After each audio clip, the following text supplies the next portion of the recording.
Hey, can you tell I mean it? There's going to be a lot of yelling and screaming about the 49ers this year. Oh,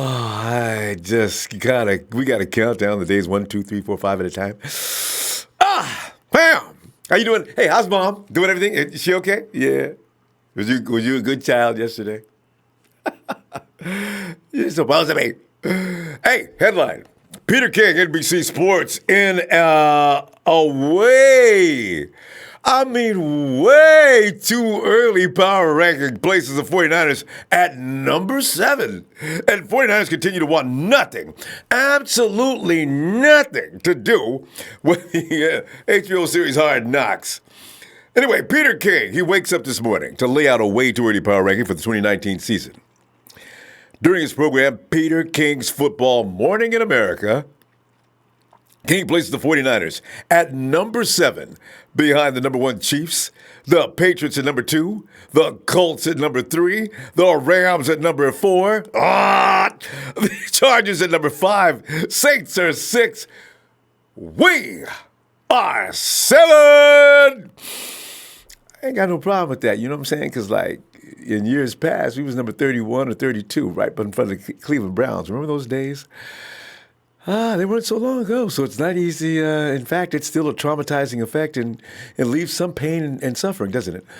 We're through that. We're done with that, okay? Cleveland's already made their move. We're about to make our move. About to put some of these teams that were dominating a few years ago in the rearview mirror. Anyway, Peter says, about our 2018 4-12 guys, he says, here's my big surprise. I'm quoting him. Only I don't see it that way. In 2017 and 2018, the Niners were 6-2 when Jimmy Garoppolo started at 4-18. When he didn't, in his fateful last start, when he ran left and tore his ACL at Kansas City, these were the last 4 drives he executed that afternoon, going head-to-head with Patrick Mahomes at rabid Arrowhead Stadium. Oh, I remember it well. Chiefs fans are famous for being noisy and boisterous and belligerent. There we were, out there battling, coming back in the fourth quarter, steady coming back. 49ers defense finally held Patrick Mahomes and his boys. We was coming back, fam. We was coming back. Oh, then Jimmy, 54 yards to a field goal, 87 yards to a touchdown, 77 yards to a touchdown, 58 yards to a field goal. We was coming alive suddenly, and that's why I know. Everybody thought, well, Jimmy looked awfully bad. He was coming around. It's like I kept trying to tell people. He's trying to get the offense down with the rest of the offensive guys. They'll be fine. I just wish we could have saw him after that week, because I think they were starting to click, starting to move fast. Dang. Anyway, where was I now? That was 58 yards to a field goal in his 10 NFL starts. He's a 66% passer. King goes on to say, I have no problem making 2 statements. I think the 49ers are a playoff team if Garoppolo plays a full season. And I think Garoppolo will be seen as a top 10 NFL quarterback if he plays a full season this year. Still, the fact that he hasn't done it leaves the question in everyone's mind, except mine. The kid started only 10 games in 5 NFL seasons. He's been rewarded ridiculously for what the Niners expect him to do. And now, can he do it? The future of so many people in San Francisco, including joined at the hip, Coach Kyle Shanahan and GM John Lynch are riding on Garoppolo's right arm and his health. He goes to say, but I'm fine gambling on him. People want to say what they want to say about Jimmy G. There is obvious talent there. His personality says he is not mentally weak. I see stardom. Just keep him on the field. That's all that's going to be necessary. He'll take it from there. Oh, and hey, 49ers want nothing to do with the HBO series Hard Knocks, and it seems official. They ain't going to do it. Earlier today, per Matt Maiocco, NBCSports.com, the 49ers are one of 5 NFL teams that the league could force to appear on Hard Knocks. The annual HBO series that takes a behind-the-scenes look at a club's training camp. But the 49ers will not be featured. Multiple league sources have told NBC Sports Bay Area. Previously, Coach Kyle Shanahan and General Manager John Lynch expressed their opposition. to the team being featured on the show. Teams are exempt from appearing on Hard Knocks if and only if, they have a rookie head coach. We don't. Have advanced to the playoffs in the past 2 seasons or have been on the show within the past 10 years. We haven't. The 49ers, along with the Raiders, Detroit, Lions, New York Giants, and Washington are eligible to be forced to take part. You know, there's other teams that are willing to do it, so I don't think the 49ers are going to. Anyway, the league has never had to force a team against the objections to be featured on the Hard Knock series. And pretty much, it's like Peter King and some other people believe. Put the Raiders on. John Gruden is a show by himself. Let him get up there with the antics and the nuttyisms and things he likes to do. And, we're not going to be on it. You know what? I got to tell you, though, fam. And to be honest, I really wish we could. This is like prelude to what could be a great year. If we got to go the whole summer watching our guys, man, get your popcorn ready, watching them on Hard Knocks, man, just to see what the inner goings on and relationships between the 49ers and the coaches and things that they talk about and do during the course of training camp every day would be fun, though, wouldn't it? But if it's going to be a detriment to the team and their health as far as progressing and developing, well, no problem.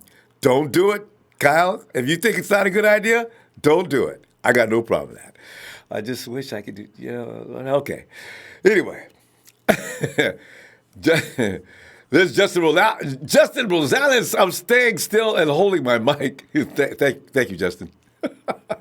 Hey, Justin says you got to learn to laugh at yourself sometimes. I do every day. Justin, thank you for the contributions as well. Always appreciated. Okay. Hey, and 49 Lakers, go Niners! And local 49ers fan, J-Dub Bunch to the W and Cave. Now, see, you got me confused on that one. Go! Boy, I tell you, J-Dub, man. Michael Schmidt, what's up, not a fam? What's up, Michael? Mario P, what up? My daughters, Kaylee, Zoe, Riley. Kaylee, Zoe, Riley, what's up, girls? Thanks, fam, and thanks, ladies. Shucks, you got to call in here and give the Ronbo yell, you know what I'm saying? Hey, as a matter of fact, repent to Jesus. His 2 daughters were supposed to get that down last year. We're still waiting for him. Toward the beginning of the season, I suspect repentance kind of busy. So it'd be nothing better than a bunch of little girls yelling, Niners! With little high-pitched voices. Niners! That'll make my day. I'll be recorded. Rodney Martin says, go get A.J. Green from Cincinnati. No. Just A.J., his feet. What's wrong with his feet? Anyway, I don't know. My poo, what's up? Thought I was going to say it, huh? We don't need Hard Knocks brick by brick. That's true. And that series every week is fine. They got started sooner, though. I wish they would start it now. There's a lot of production involved in that series, though. And so I feel the 49ers by saying, we'll get going toward the beginning of the season. Isaac Page, hey, Isaac, thanks, fam. Hey, Jerry Fresh, sup, Jerry? T-Red, first and foremost, happy belated Mother's Day, Auntie Norma. Oh, no, that's Auntie Norma. There's somebody with an Edna, and Jersey Joe has an auntie named Edna, I believe. T-Red, hey, happy Mother's Day to Auntie Norma. I think that's real, okay? T-Red, man, they be messing with me, man, especially Justin, Jersey Joe, man, they ain't got no sense. Antonio Kidd says we don't need to be on there because, for one, we don't need to show them anything they can get a taste of it in regular season.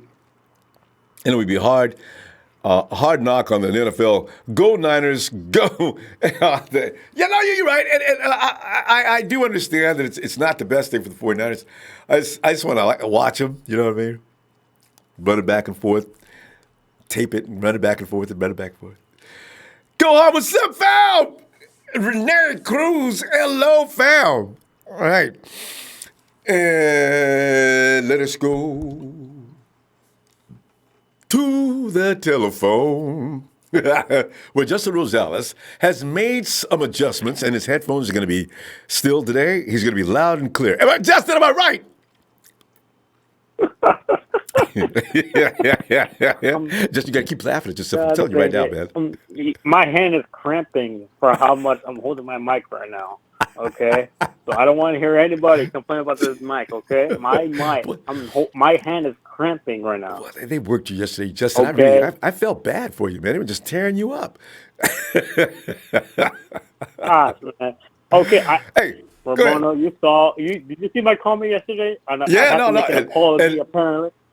And you're going to the Cleveland game. We know about that, and we saw your I have to make an apology, apparently. About your microphone. I have to make an apology, apparently. Yeah, I have to make an apology, apparently. Well, yeah, you did. Yeah. Justin apologizes for the bracket. All right, it's accepted, Justin. No. That's not what I have to apologize. Apparently, someone got mad at my back joke. Wait. Your back joke? Oh, my back. Yeah. Well, why would you get upset about your back joke?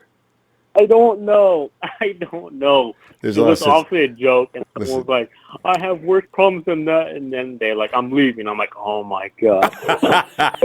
No, really. You know what I've found down through the years? There are very sensitive people about things that you can't imagine. So you do have to be careful what you say. Although I don't be careful what I say anymore because it's too hard.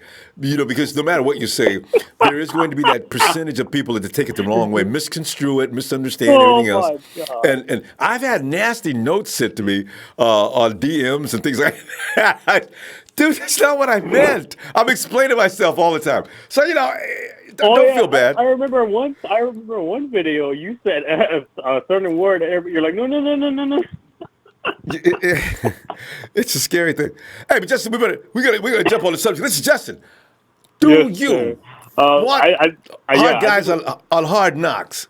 I'm just wondering, if am I by myself? I know it's bad for the team, apparently, for a lot of reasons. But wouldn't you love to see Hard Knocks in the 49ers all summer long? One of that Pete's Hard Knocks is on, man. God. No, I don't think it's right. A lot of teams, go on there and eventually they like, how Amazon did that show with the Amazon, how Arizona did that show with the, what's it called? That one show that's on Amazon. I forget. If anybody knows it, yeah, give me time. I'm not sure about this show either.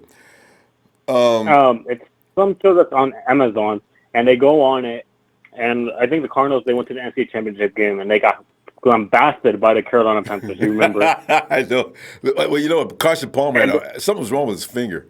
He couldn't throw the ball. And then the Cardinals went on it, and then the Rams went on it, and the Jeff Fisher got fired like in the middle of the season. So I'm saying, I saw that. It's a curse. It's a curse. It's a curse. But Levi Stadium is a curse too, Justin. Man, I'm telling you right now, there's a lot of weird things about 49ers since we got that new stadium, and I'm trying to attribute it to what? Man, so it's got to be the stadium. So, but I agree. And also, so apparently, go ahead. Apparently, they wanted the 49ers to get on Hard Knocks so bad that they reached out to Jed York, and Jed York was like, no, I'm not doing it. No, go ask the Raiders. That's exactly what he told them. Apparently. Yeah, good, Jed. Jed can be tough when he has to. Love it. Yeah. So and also.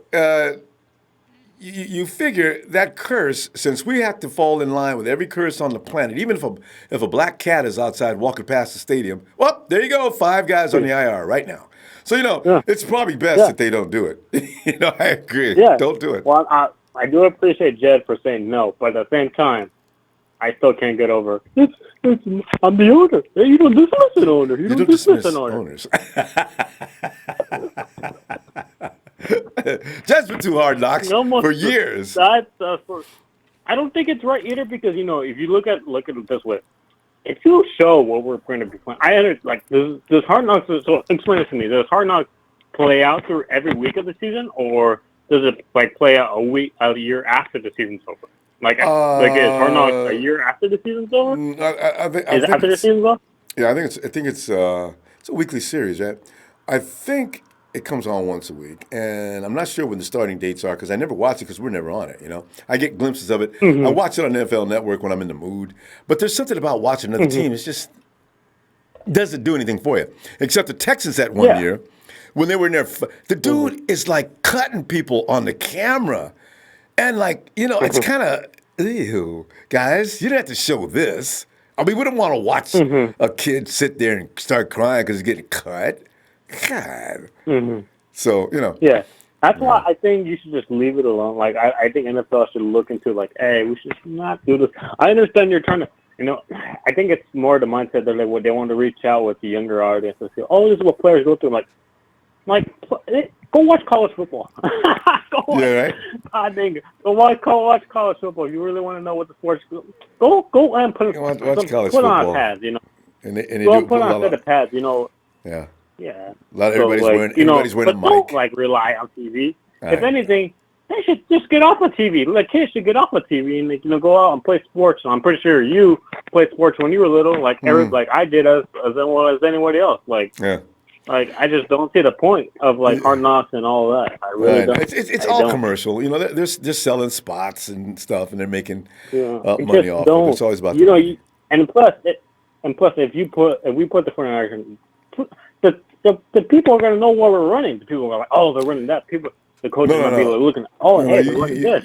That puts that disadvantage. No, you don't run plays. Well, see, that's the problem. The 49ers don't have time to just, what they do in front of the crowd every year. And, when they have people sitting in the stands and everything, they're just out there running drills.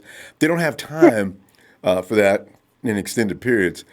I don't know how long they tape with Hard Knocks or what. In fact, you don't know who you're talking to. Can you imagine a cameraman or somebody like that out there spying for the Seahawks or the Rams?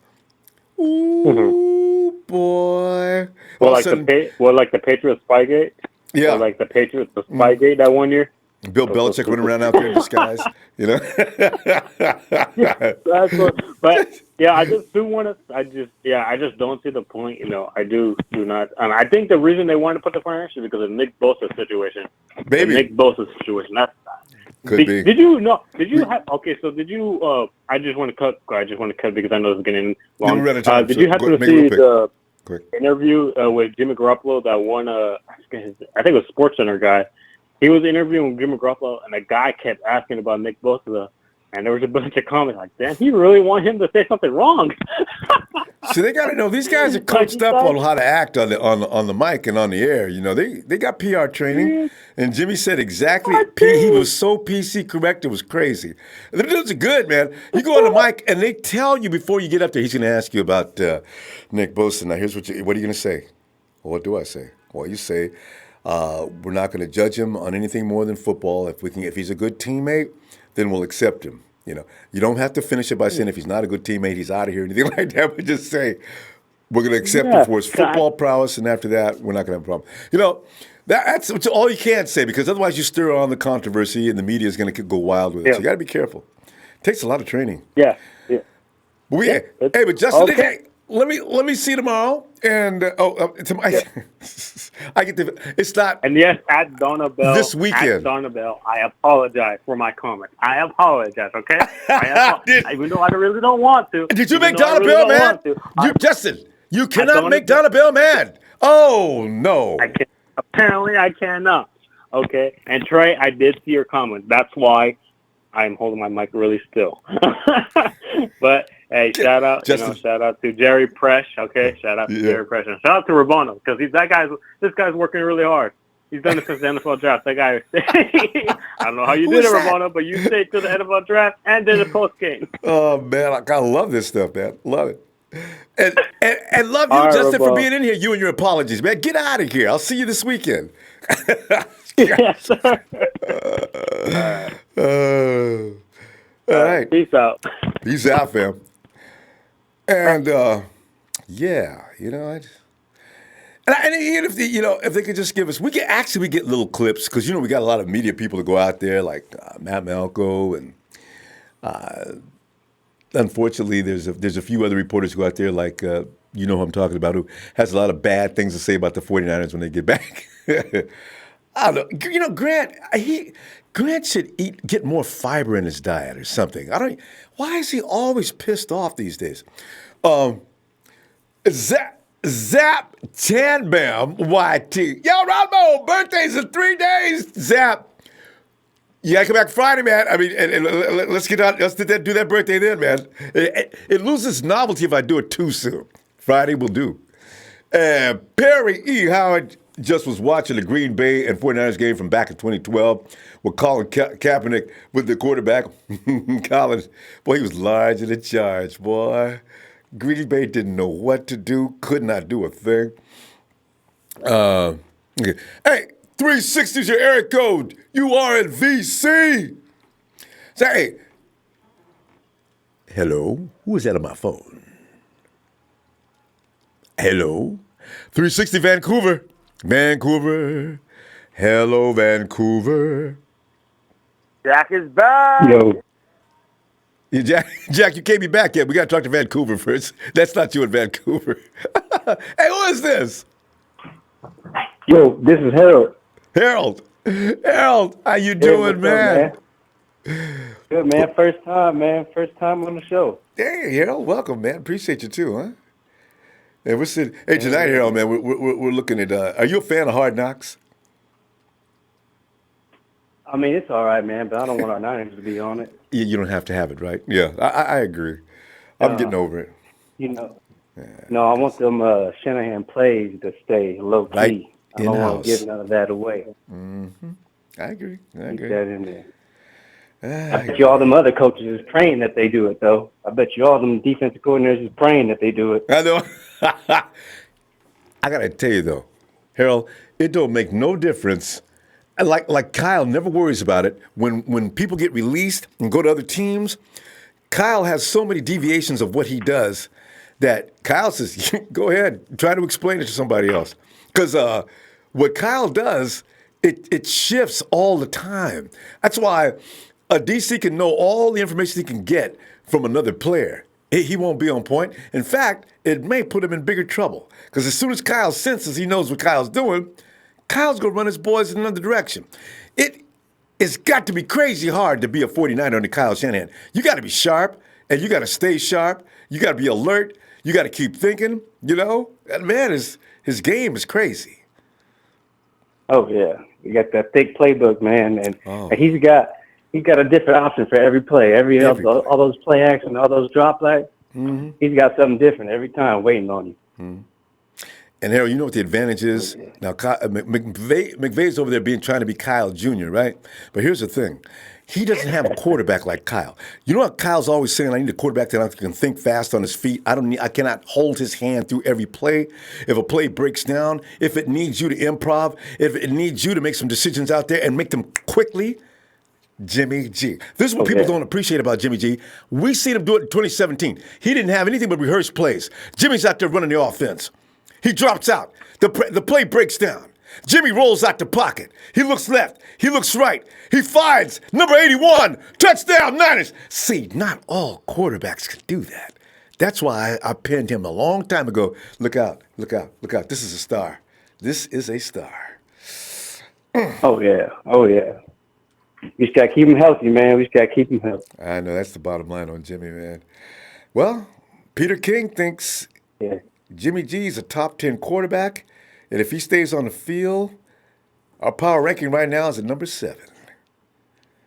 You know what I'm really delighted with? Ever since Doug Baldwin left, the Rams stock is plummeting every hour. Not Rams, but the Hawks.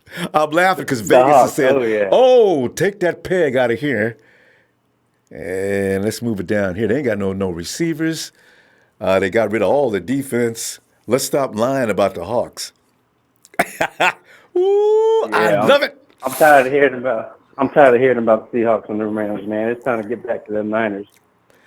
We got to hear about the Hawks one more. We got to hear about the Rams one more year. People still think no matter what the Rams do, no matter who they lose, no matter how bad Peters is, the Rams are still a favorite to go to the 2020 Super Bowl. Hey, Ronbo, I need a favor from you, Ronbo. Yeah. What is it? I need you to sign me up for the J-Dub bunch. I'm in that too. Hey, Harold, can do. Yes. Hey, why do you feel that way? I just seen it.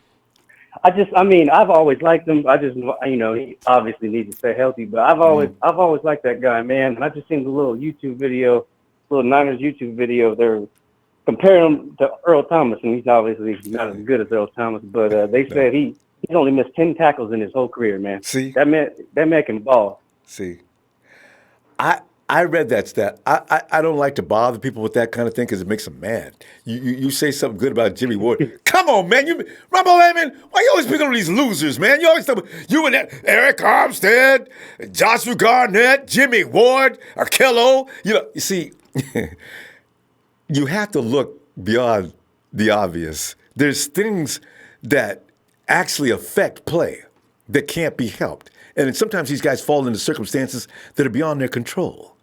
Jimmy plays hard, real hard. He needs to get a little bit bigger, a little bulkier, so he can endure some of the crashes he puts on himself. Harold, Jimmy works hard at stopping people because he's got that size that people would think, he coming down, oh man, this dude coming downfield 100 miles an hour. Jimmy Ward makes the tackle. See, every now and then he's going to get hurt. So, I'm supporting him. Yep, I'm with the bunch, man. Sign me up. Good, Hal. Glad to have you aboard. Oh, yeah, man. Bunch. Oh, yeah. He's going to do that this year, too. Oh, yeah. Yeah, nice. Oh, yeah. How many tackles that's with less? Man, see, that's a stat right there. We're always crying about how our players get hurt and don't make tackles. See, look at Dub. Dub ain't getting no love either. Ain't getting it from me, though. And you, Harold. Hey, the safety, that's the last line of defense. That's what they're supposed to do. They're supposed to make that tackle when everybody else don't, man. And that's what he does when he's out there. Mm-hmm.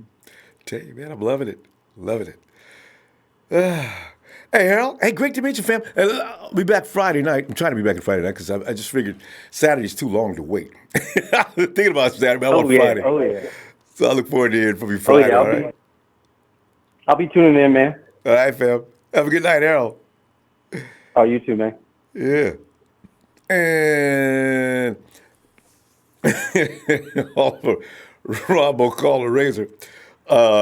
He says, Grant Cohn and Skip Bayless, had they had a child 9 months later, the Big Show was born.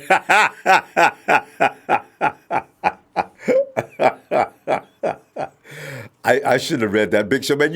Big Show knows we be playing with him, though, you know? Oh, God. Hey, and James Oliveira said, hey, hello, fam. Go Niners from the Black Forest. Black Forest, Black Forest, Colorado, right? Yeah. And Rakeem Shakur says, we going to the Super Bowl if we stay healthy.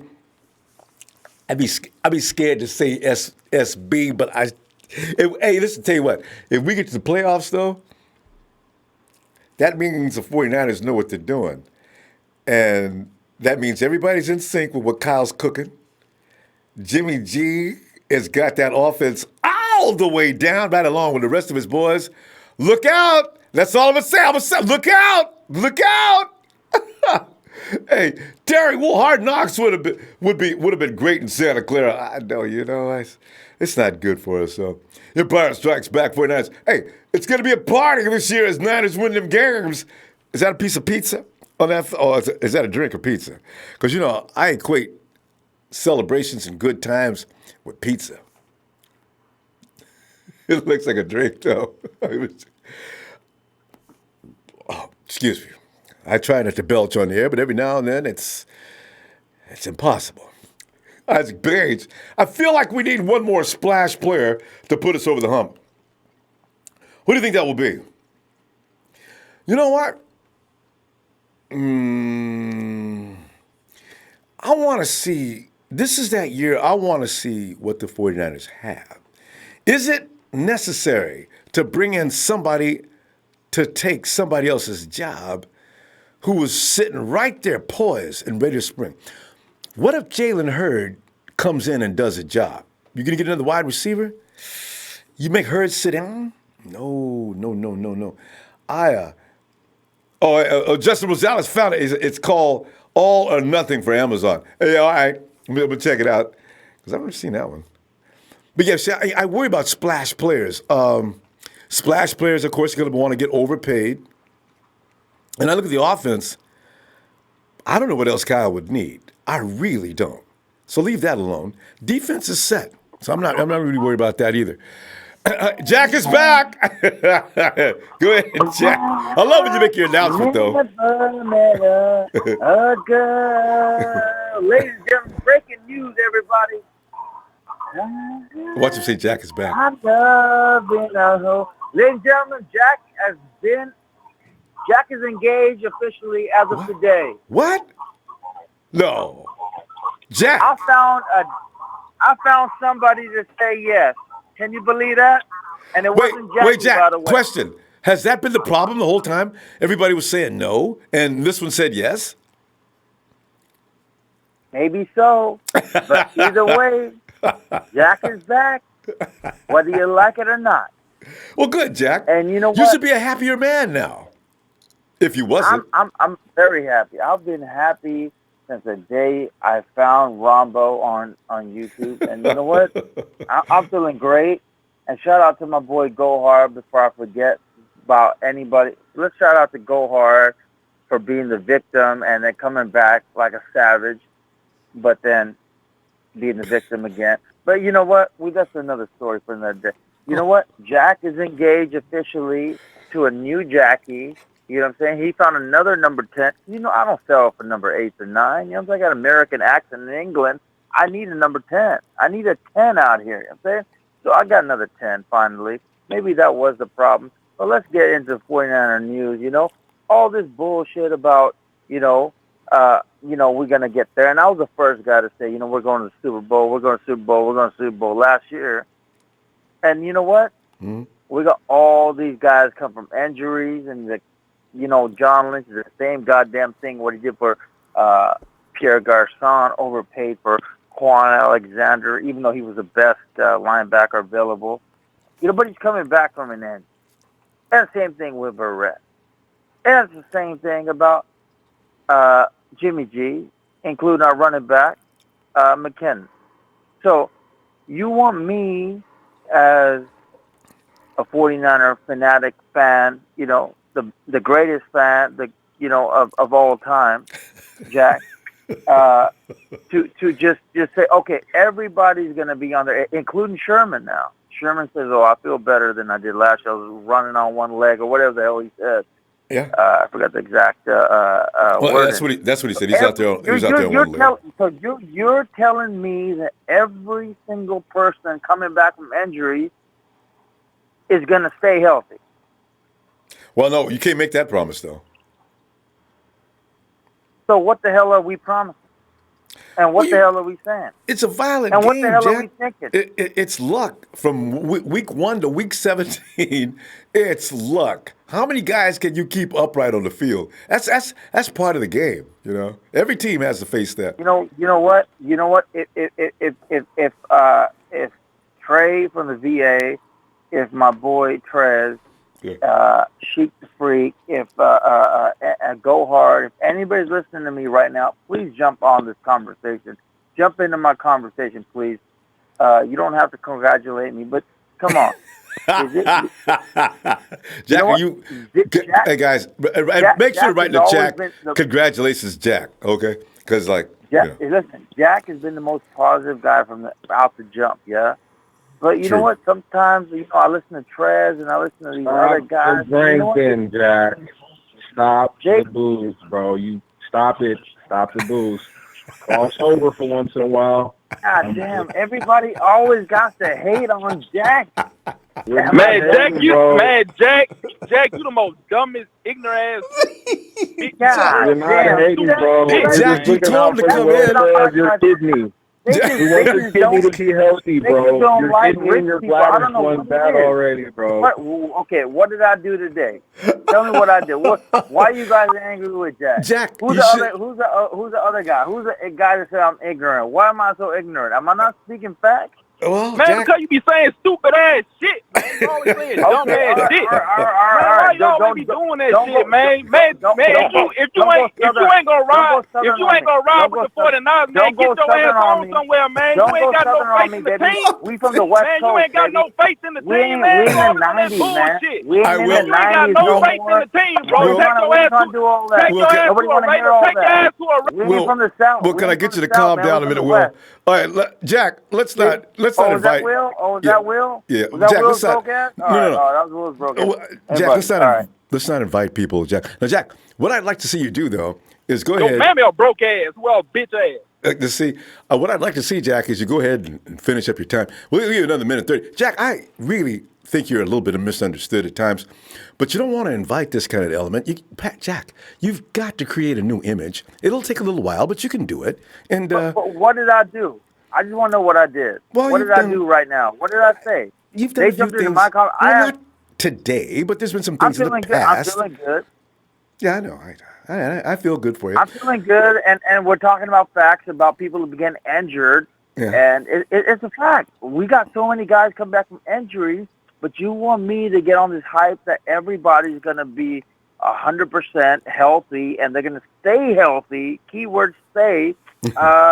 So I'm kind of iffy about that. Well, Jack, Jack, every team goes through that. It's football, and every team has to be concerned with that. But you know what? I don't even know if we were the worst team last year, getting beat up than anywhere. So it's that's the way it is. I hope we do all stay healthy.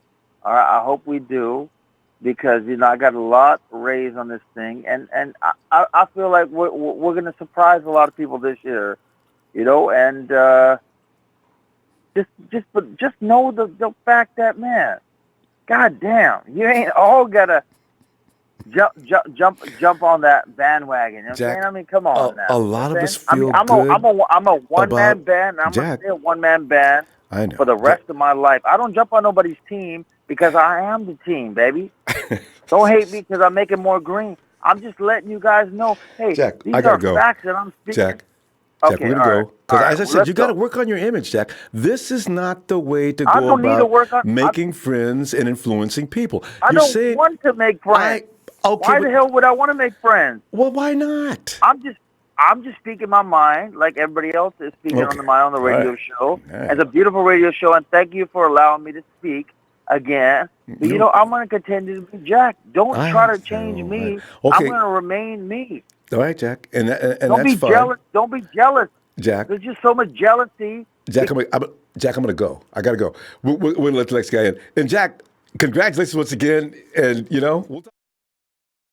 Okay. And we'll talk to you later, Jack. Oh, my God. Anyway, hey, let us go to, is that Dre? Come on in, Dre. Man, I know. Man, bruh. You know what I'm saying, man? I try to be positive. I try not to say something, but, man, you can hear the yak speaking in his voice, man. Put the yak down, man. Have you one at about 8 or 9 o'clock when you about to go to sleep. You know what I'm saying? When you reading your materials to, you know what I'm saying, to make yourself a better man. You know what I'm saying? You can have all the money in the world, but my pops always told me, man. You know what I'm saying? A wise man could be the brokest man in the world, and the man with the most money could be a rich damn fool. So, man, we ain't trying to hear all of that money and all of that shit, man. This is about football and for the betterment of the 49ers and what everything, all of the moves that we made up to this season and what's going to happen. You know what I'm saying? Yes. There was so many. We had 3 positive articles that came out. Mm-hmm. One was about Shane Verrett being the comeback player in the NFL. Yeah. The other was about the 49ers having the 49ers are the only team in the NFL that has 2 possible comeback players on both sides of the ball, and that's Jimmy Garoppolo and Jason Verrett. And then the other article came back. You already put that one out saying that we were ranked 9th in the power rankings.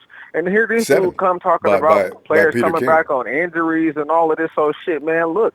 The NFL is a physical game, and that's how I know Jack ain't never played football, man, because you cannot go through a football season without getting an injury, bro. Man. Regardless if you play through it or not, man, guys get nicked up all season and have to play through shit that we have no idea about. You know what I'm saying? George Kittle had a damn punctured lung, and we ain't know nothing about it. And this Played man with had a the flat jacket for the and last played 3-4 weeks. and we didn't know nothing about it. So, man, stop all of that negativity and all of that. Oh, these guys off the injury. This man had a life-threatening injury and played through that shit. A punctured lung ain't nothing to play with. Well, So, bro, I ain't think trying to fractured ribs. But you know what? The thing is, if you get that rib hit just right, there's gonna be some hollering and screaming and pain out there. So to run that risk means you're dedicated to the game.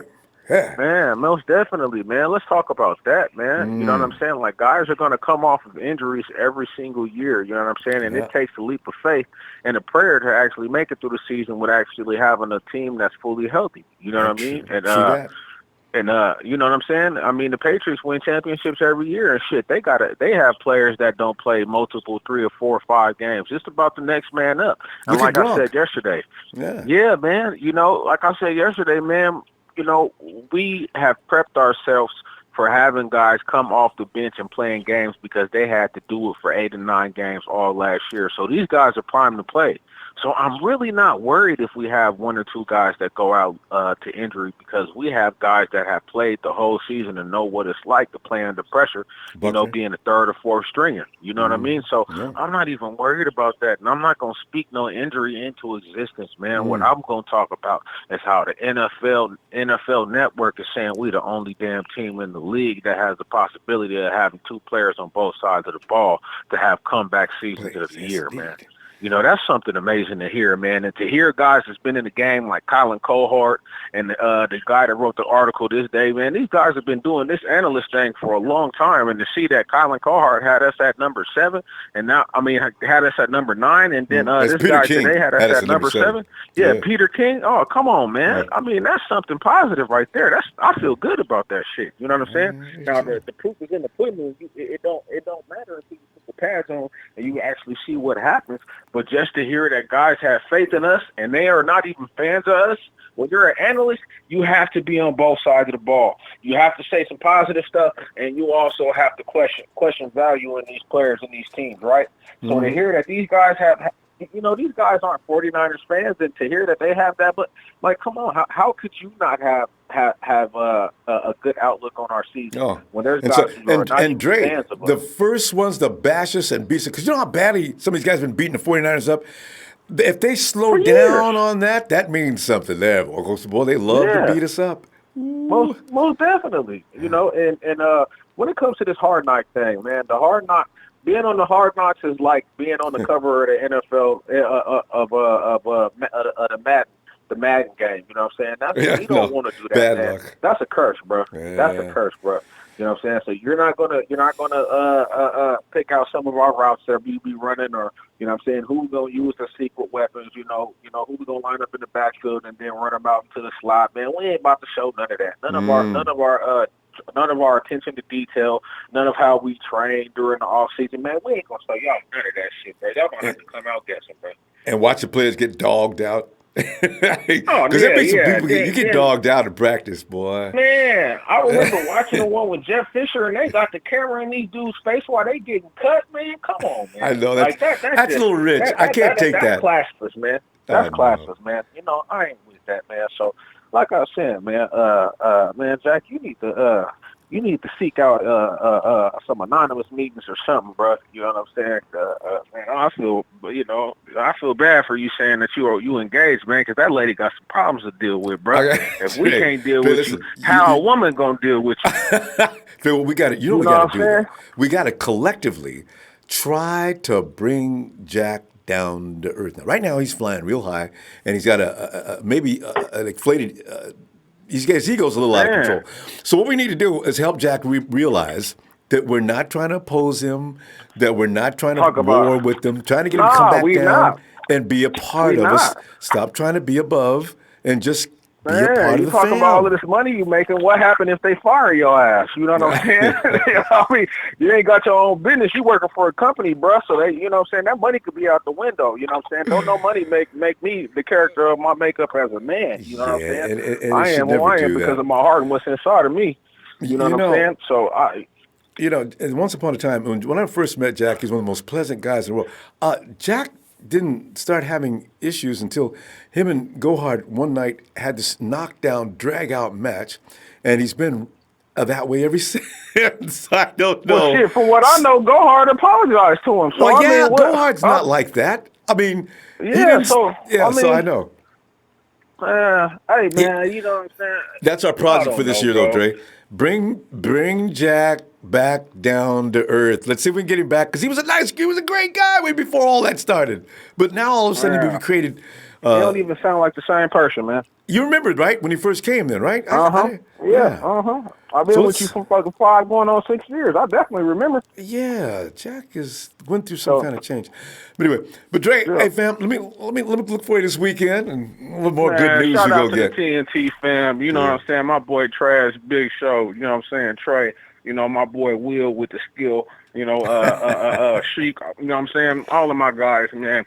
Niner Empire. You know what I'm saying? Jack, take a chill pill, man. We all family up on here, man. Please. Try to be positive for once in a while, man. I'll see you on Friday, Ronbo. I'm out. Yeah. All right, Dre. Appreciate you, fam. Talk to you later. Man. For sure. Yeah. And by the way, Jack, we said some good things about you yesterday, because remember you said you wanted Jamal Adams, and of course Trey wanted the other safety. We said you were right. See, nobody wants to fight, right? Wait, hey, coffee. Mitch Punter is sexy. Jimmy G is sexy. Bosa is sexy. Hey, don't forget Dante Pettis is sexy. Big Show is sexy. Yeah. And Renee Cruz says, WTH, WTFOMG, we're 7th. I need to figure that. I code out. Okay. Anyway, we're 7th. Really? See, now I'm crying tears of joy, because I really feel that this season is going to be start to be back to the glory days. And thank God for Kyle Shanahan's fruits of labor is abundant. Yeah, you know. Well, we still got to go out there and get it done. But, you can see where it's possible now that they can get things done. They were lacking a lot of talent in certain areas. Well, now they fill those voids up. In some instances, they've overdone it. Remember we didn't have an edge rush? Now we have the extreme edge rush. And they could probably, you never know what you can discover in camp. There's a couple of kids in the camp right now that'll also come off the edge. I was reading some undrafted free agents. Who knows? I don't have anything to say UDFAs anymore. Some of them can play. Like we could call it UDFAs, lots of them. Brandon Williams is, what's up? Niner Empire. Memphis chapter OGs in the building. Let's go Niners. It's our time. Hashtag Hit Squad. Niners for life. Jermaine, is it Arcade? Is that what I'm saying? Arcade. I'm going Jermaine A says, what's up, Niner Empire? Quest for sixes. Back engaged.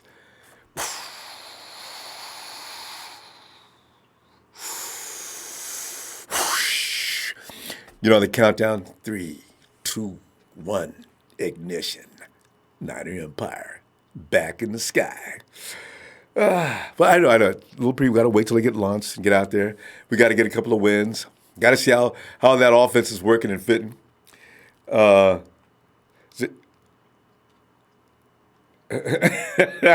Justin Rosales. He's having fun tonight. Just a round of applause for Will. Guys, he says, I mean, Dre. Guys, you know what? We really do that. Now, join me on this, will you, please? Honestly, believe me, and you remember when Jack first joined in, he was the sweetest, most pleasant guy you ever heard. He'd come in, he'd have nothing but positive things to say. He acknowledged everybody with lots of respect. I want to see, can we make that our project to bring that Jack back? And as the Beatles once sang, all you need is love. Dun, dun, dun, dun, dun. All we need is love, love. Love is all we need. Dun, dun, dun. Hey, James.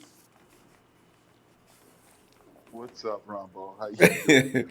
James, 49er football, and trying to get one of the members of our family back in check, and looking forward to next year, and, all that good stuff. Yeah, I tell you, it's really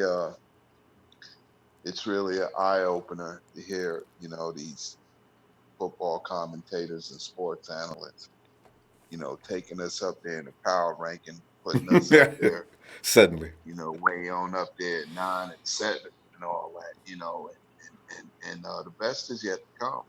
And they know it. They know that, every project takes time. It's a build. And the first 2 years have been the shuffling of trying to get all the players that we really need to make to allow this team to take the necessary steps to move forward and become even a better dynasty than we were in the 80s and the 90s. Man, wouldn't that be great? And Shanahan and Lynch are putting it together, and it's just amazing. And I mean, it feels good to wake up knowing that I say my prayers in the morning, thanks be to God, and then I say my prayers for the Niners as well. And it's a blessing to know that, there's a whole lot of optimism here, and it's a great upside that's in front of us. And I just hope that, we get done what we need to get done, because right now, this is not a team that's just going to win their division.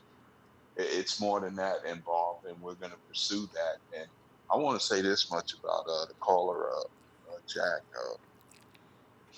This is the second time that I've heard him on there, and it was with the other guy, Will, one night for no reason. And, it's become a repetitive thing. I hope that his fiance, I hope that she's aware of what's going on with him and can try to help him, because if, he acts out like that behind a cell phone, it's probably the same thing that he's doing in public and talking about money. That we're talking football. We're not really on here talking about our financial situation, No. So, I mean, you can make money, I can make money. That doesn't equate who we are as men and human beings. It's human beings, And right? so, it's saddening. But anyway, I hope he gets himself some help, because he sounds bright, but then he got some areas of very, very gray in betweens that he needs to get straightened out. Just gray areas, man. And it's got a lot to do with, happy hour ain't at 8:03 a.m. Maybe 8:03 p.m. is a good time for happy hour, but not 8:03 a.m. Yeah. And as I say, we got to meet Jack. Don't meet him with the same resistance. We got to go around that. But anyway, hey, but James, Yeah, I mean, nothing for nothing. I listen to. I'm gonna say this much to you, Jack. There's been times I've listened at you. You've been a very respectable, real football fan, real Niner Empire person. But if you're there, criticism and criticizing other people, that has no place, period, and definitely not on this platform of the Ronbo Sports Show. So I hope you get yourself some help. Perpetuating good stuff like the 49ers. Yeah, man. Hey, but James, before we run out of time, I'd like to hear from you how you feel about the Hard Knock situation. I feel like, okay, we don't need to go on Hard Knocks, or all of us, or this is what's happening, or around the corner, or behind the playbook. We don't need none of them shows. All we need to do is raise Vince Lombardi's, okay? That's all I really care about, whether Jimmy G is holding it, or Defoe, or Nicky, or Jet McKinnon and Matt Breda. That's all that's important, okay? And our motto can be brick by brick. We're not gonna say do your job, because we know we got to do that anyway. No, we don't need no Hard Knocks, man. I'm not. It's too many intricacies in what Kyle Shanahan is doing, man. I don't. We don't need to put our business out there on a syndicated cable station, cable TV. okay, of what we're doing because all of it looks bad. Even with Jeff Fisher, when the Rams was on the Hard Knocks program, you cutting players. These guys' lives are involved in. Who wants to see that on TV? Some young man, 22 years old, was crying because he just got cut. I know that's. Football They, team. they should not You know, allow everything that they allow. Just come on, man. You guys, those kind of matters are too personal. Just do that behind the camera, please. You know how much that they wind up getting in. I mean, 22 years old. You're from a little town somewhere in the heart of the Midwest. Every car dealership, every jewelry dealer, every home builder knows every mom and pop that store. you just went. Yeah, they know you're in the NFL. They're going to say, oh, just sign right here. Don't worry about it. Yeah, but if you don't pay it, how much you will be on the news, and they won't be talking about the football part of your life. Okay? But, hey, it is what it is, man. Yeah, so it's rough. I mean, Hard Knocks and all that. I didn't see one good thing in that. Okay, I didn't see one good thing in it. Now, if you ask me, where it's a lot of hate towards us as a franchise because, mind you, we were the first team in history to win 5 Super Bowls. I know, right? Hey, and by the way, I'd like to add to that, we still have the best Super Bowl record in the NFL. We've only lost once. We only Everybody lost else, once. Yeah. We have the first 4 Super Bowls we won were by a very meticulous, very intricate, very professional, very much the greatest of the game in Joe Montana. Never threw an interception in the Super Bowl, never lost a game in the Super Bowl. Never. Brady MVP, how many times? Huh? MVP, how many times? MVP 4 times. MVP 4 times. Never lost. Brady's been to 9 and lost 3. Yes. And Brady was not the reason that they won every last one of them. The ones they did win. Right. So, That's exactly right. It would have really been 4 had Pete Carroll would have said, passing the ball on the 1-yard line. I got Marshawn Lynch standing right here. I'm passing the ball on the 1-yard line. They deserve. No wonder Richard Sherman's been mad ever since. James, let me tell you. Let me see you tomorrow. I mean, okay, I keep thinking I'm coming. We'll be back Friday. Be back Friday. Yeah. All right, man. All right, James. Hey, Ronbo, appreciate you, man. Listen, man. Thank you for what you do. Thank you for the platform you provide for this Niner Empire, this Niner family. And I just want to say thank you for all that you do. And Niner Empire, Niner for life. Have a great evening. Thanks, James. It's a pure pleasure, too, fam. But mainly because of guys like yourself. All right? See you Friday. Yeah, thanks. And was it? Hey, let us bring Will on in. Will, come on in, Will. Ronbo, what's up, man? Oh, Will, I just hope you and Jack never meet each other on the street. Oh my God, Will. I mean, he has killed me. But Will, enough of that though. Let us get on with the situation of the 49ers finally getting respect in the preseason. Finally, people saying things like, that team's a top 10 team if they stay healthy. Used to be 49ers didn't have no chance in hell. They go come in number 31 or 32, right ahead of the Cleveland Browns. Jack, we ain't got to hear that trash no more, man. I'm loving it. Man, Ronbo, man, look, man, I want to apologize for coming in when he was talking, man, cussing like that, man. Man, that dude just boils my blood, man. I know. The dude is the dude is he's the most ignorant person in the world. I ain't never heard nobody that ignorant in my life. Somebody that talk about money, talking about how flashy and how good it. Man, that dude ain't got no money. People who talk about money all the time ain't got money. Mm-hmm. The dude no one loves him. I can tell no one loves him because he always on here think he can get love from us. The dude, the dude is a weirdo, man. He ain't got no money. He broke just like the Rams are. He ain't nothing, man. The dude is a nobody. But I'm gonna get off that because I ain't gonna make this dude famous because the dude ain't Jack. Put it like that. Anyway. Good. Let's move on. Okay. Yeah, man. Like I said, man. We finally got somebody who's relevant to say that the 49ers are going to be a top 10 offense. All these other outside media people, the ignorant folks that ain't about nothing, always criticizing us and that. We finally got somebody, Peter King. Peter King is a well-known reporter, man. He he got ranked. He's a smart reporter, and the stuff he's talking about making sense. We got to understand, man. Last year, we was not being blown out by teams. We was losing games under 8 or fewer points. You know what I'm saying? And this was without the knees. We didn't have the edge rushers. We didn't have the cornerbacks and all this, linebackers and wide receivers all down. Wide receivers, and we was in games, man. Now that we got those holes filled, I got a great feeling that we is gonna be a top 10 team. Ain't nobody gonna fool with us, man. We got everything set up right just the way we want it. Now, the only thing I'm just gonna admit, you love Jimmy Ward, and that's your opinion, Ronbo. You my boy. I don't have a problem with that. J-Dub, but yes. Man, but look, man, that free safety position is the only position that I'm concerned about. All the other positions I'm cool with. You know what I'm saying? It's legit concern. John Lynch.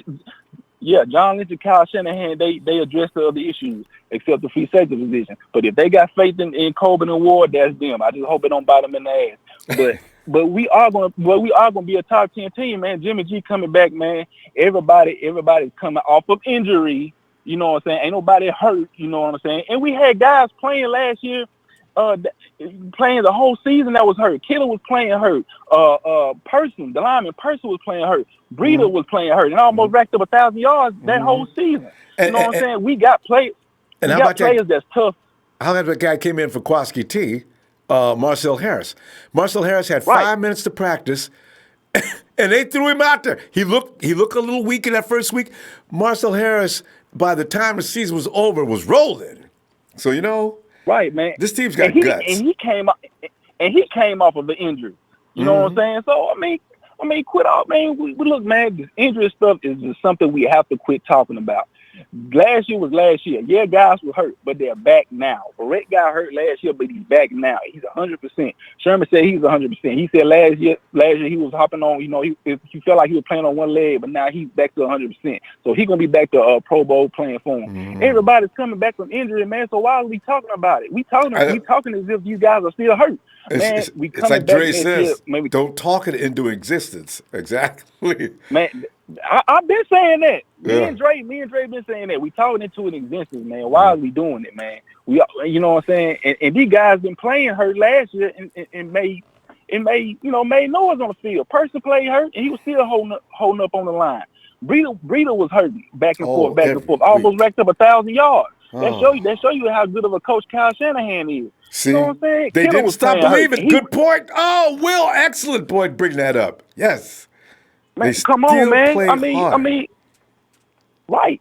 I'm telling you, man. And now that we got D Ford and Bosa and Bugner on the D line, man, and we got Quan Alexander and we got Fred Warner, and hopefully Greenlaw will play the Sam. Because I believe he's gonna beat out Malcolm Smith without a doubt. Because I believe Malcolm Smith ain't got. Shut your broke ass up and quit sounding like go kill your mama. Go kill your mama, bitch. I hope your mama dies. Fuck your dead kids. Hey, can we get Jack off? Jack, all right. See, Jack, that's what I'm trying to tell you, man. Here we are trying to extend things in another direction, and then you come in. That's all right. All right. Go ahead, Will. Where was you? My bad. And you know what I'm saying, man? Like, man, we gonna be straight, man. We gonna be all right, man. You know what I'm saying? I believe we gonna go into the playoff. I believe we're gonna go deep into the playoff. And I ain't gonna say we ain't gonna might not you know what I'm saying? I believe we can. We got the capability to make it to the Super Bowl. Oh. But like I say, you know what I'm saying? I'll be in the back seat riding with. I'm telling you, everybody who says that, I'm gonna be on that same car. Man, look, man, I'm a real Niner faithful, man, because I got faith, man. If you're a Niner faithful, you got faith. You got faith that your team is going to go all the way. You got to believe that every year, even when they losing real bad every year. The next season come up, just say it again. For Niners going Super Bowl. You just gotta have that faith, man. The players think like that. They thought like that last year. Yeah. We gotta act like the players, man. We go out every Sunday cheering for them. We they out there playing for themselves and they playing for us to give us the excitement every Sunday, man. So we gotta act and think just like them, man. So I don't care. We 2-12, 3-13. Each year that comes up, the next year we gotta say 49 going to the Super Bowl. We know sometimes our front office do dumbass shit. I understand. But still, you just gotta have that faith, man. When you have that faith, it pays off in the end. We gonna fall short sometimes. Each year you gotta come in. Let them come on in. Let them ring that dong. Let them come on in, man. Let them come on in. Come on, let them come on in, man. Let them come on in. Oh God! Well, it's Monday Night Raw, and it appears that one of the founding members of the TNT connection is entering the ring now, and he will say what he always says, which is always fun. Finally. And I do mean finally. Finally. Brother Will. Ronbo, hold on 1 second, real quickly. Yeah, go ahead. Brother Will, you are a psychopath. You cussed his mama out of you, hoping she died. And then you came back and went, hey, bro, go back to the game. On Mother's Day. I love you, brother. You are a psychopath, brother. It was like, we was kissing our mothers the other day. And then I love you, brother. I love you, man. Jack. Real talk, Jack. Jack does bring rage. We don't have space for that. Now, here's the thing, guys. We was triggered by Jack. To be frank with you, I ain't capping for him. But it wasn't like he said what he said last time. Here's the thing. He came back with some very disrespectful talk. The first time when he was like, what'd I say? He didn't say nothing crazy. The second time he came back talking about people being, this and that, we're going to leave it there. I don't know about you, Ronbo, but, this is a privilege to come on here. And for certain people, it doesn't matter who it is. If I came on here talking like that, I would expect, for you to say something to me about it. I don't know if that's a conversation you and him need to have, but, it's to the point where you got a lot of people watching you, brother. And I don't know anybody that comes on here and the energy is like that. That's what we talk, right or wrong. I know. That's why I say, please don't fuel that fire. And Will, I understand your anger because, he does push buttons, but we have got to fight that, guys.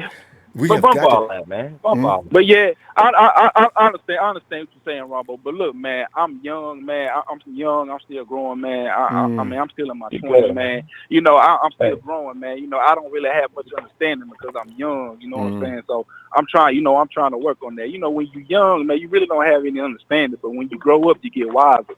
So that's what I'm trying to work on. But people like that, man, we appreciate you.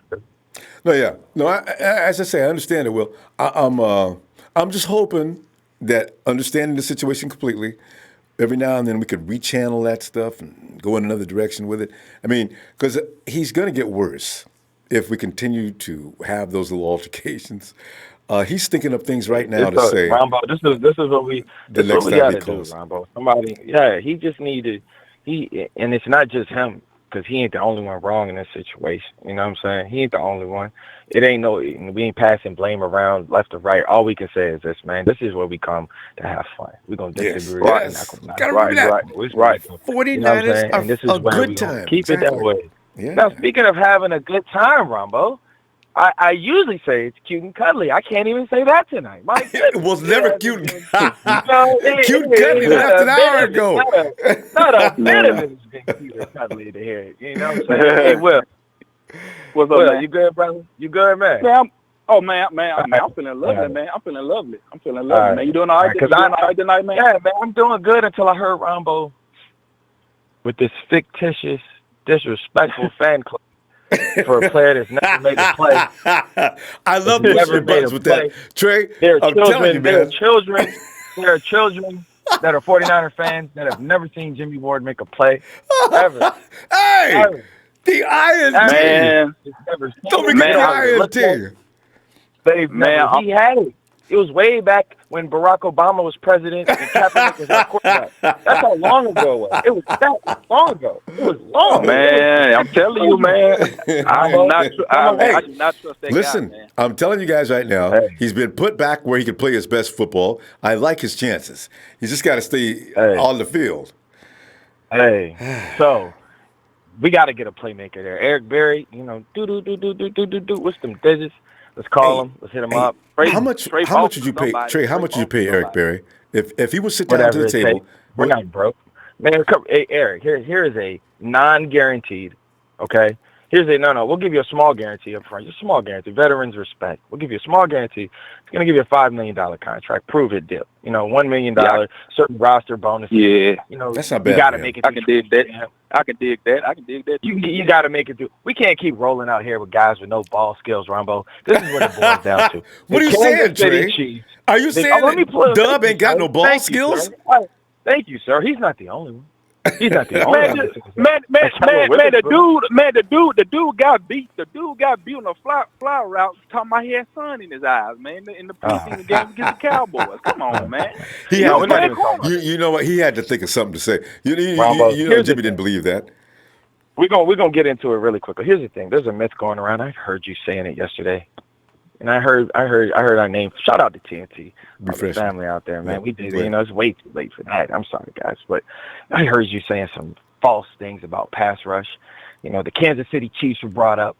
You know what the one thing the Kansas City Chiefs did? They led the league in sacks. You know that, Ronbo. Right. And they were the worst defense in the league. You know that, Ronbo. Which is That's very right. bizarre. Isn't that right, Ronbo? Mm-hmm. It's right? They were the worst defense in the league. They had the best pass rush, and they still had more interceptions than we did. Which and you're is telling very me we're strange. good? I don't know. No, we're good. Why we're Kansas good. City had So now we're going to have trouble? the best pass rush. We don't have a guy that can play the ball in our secondary that I'm comfortable with under the age of 30. Hey, Verrett's not 30 years old. Verrett's not going to be on the field. Who's next? Listen here. I've got faith in my boy Akello. I will continue to defend him like a Southern lawyer. My client is ready to play some throw my hands up every time the ball's in the air. Look at this. Has been judged poorly. Packer game, his hands are up in the air. Cardinals game, his hands are up in the air. Chiefs game, his hands are up in the air. Every time he gets beat for a touchdown. Green Bay game, his hands are up in the air. Every time. It's never his fault when he gets beat for a touchdown. Hey, Trey.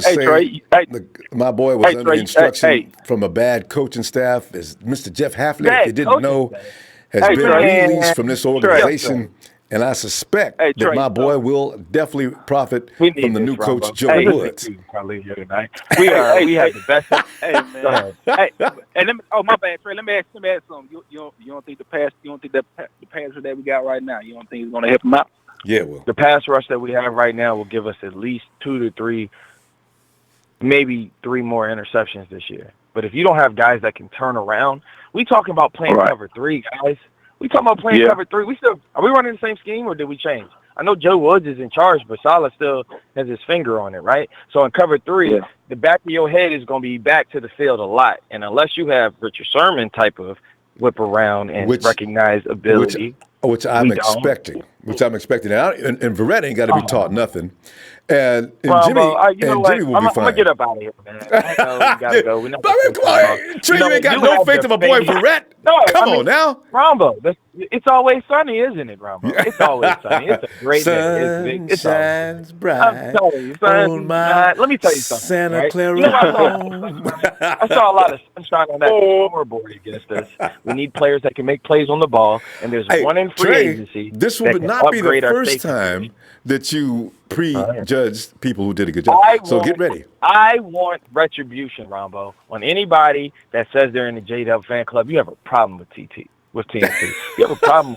You do. I noticed that. You have a problem with TNT. I want you to tell me how you got a fan club. How you get one? Where did it come from? Who's it? Where's the paperwork?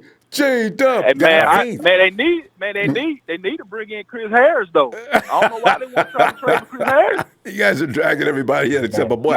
Double beat him out. Guys. All jokes aside, man, we back to talking Niner football for the rest of the night. That's what we're supposed to do. Well, Jay, guys, we we got to let the next person in here. Hey, And you know it's been fabulous. Absolutely. Love y'all, man. All right. Tell you what, be looking All for right, you brother. Friday, too. All right, man. I will. All right, man. Y'all already know.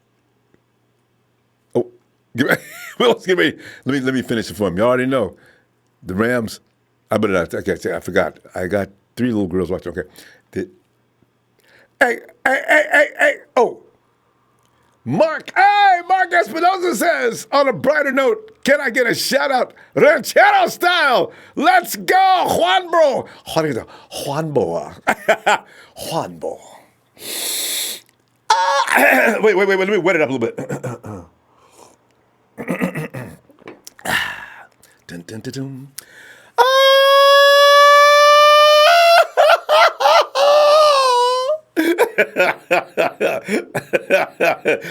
I got to work on that. So every time the 49ers get an INT, bring it, ranchero style. Hey. Who's that? Mark, thanks for the contribution, Mark. Always appreciate that. I'm going to change my name to Juanbo. I like that, Juanbo.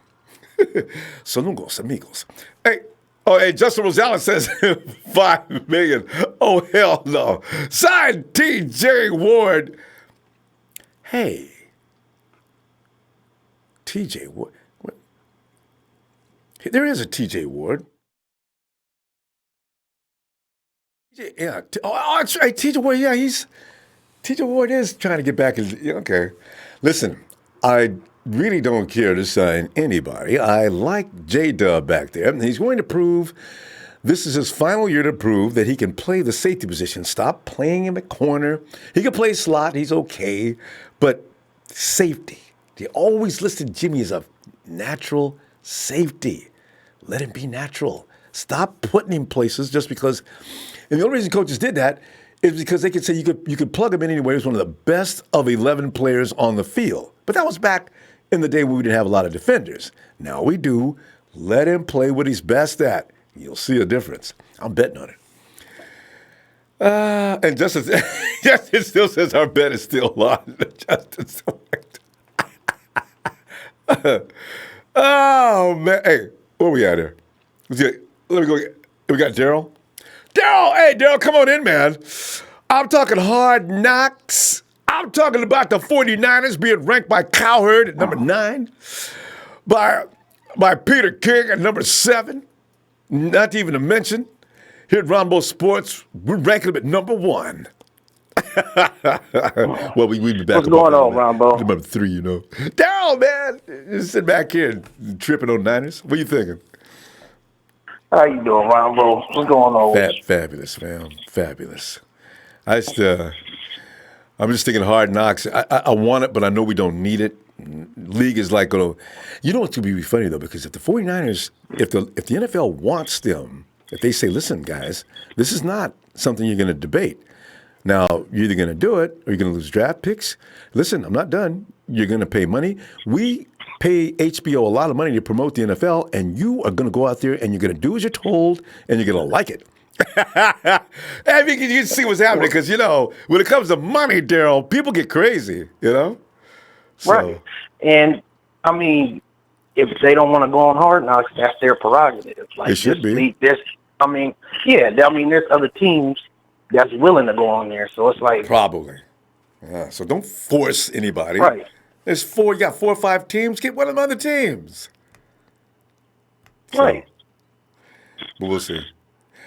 But would you like to have an inside look at the 49ers and what goes on during the course of the day? I mean, I don't have to see everything, but I like to see, you know, how they set up plays and how coaches get inside the minds of their players, because a really good coach knows how to work each and every one of the 53 guys on his staff. He knows how to work each and every one of them to get all that they need to get out of them, you know? And does Kyle have that ability? I would say yes, because you never see or hear anything about a 49er player, well, Ruben. But most guys, 99% of the guys out there are dedicated to what Kyle is selling. So, you know.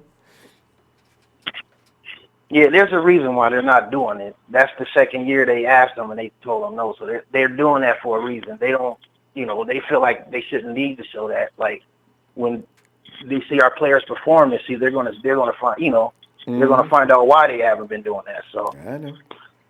But Ronbo, I'm feeling good about this year. Yeah. Even more so than the last 2 years because, I mean, don't get me wrong. This is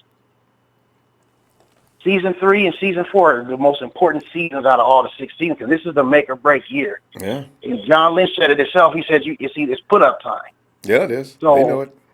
Now going into season 3, me personally, I can make my evaluations about each player because the first 2 years we really didn't have the pieces that we needed. Now everybody has what they need. Jimmy G has his weapons.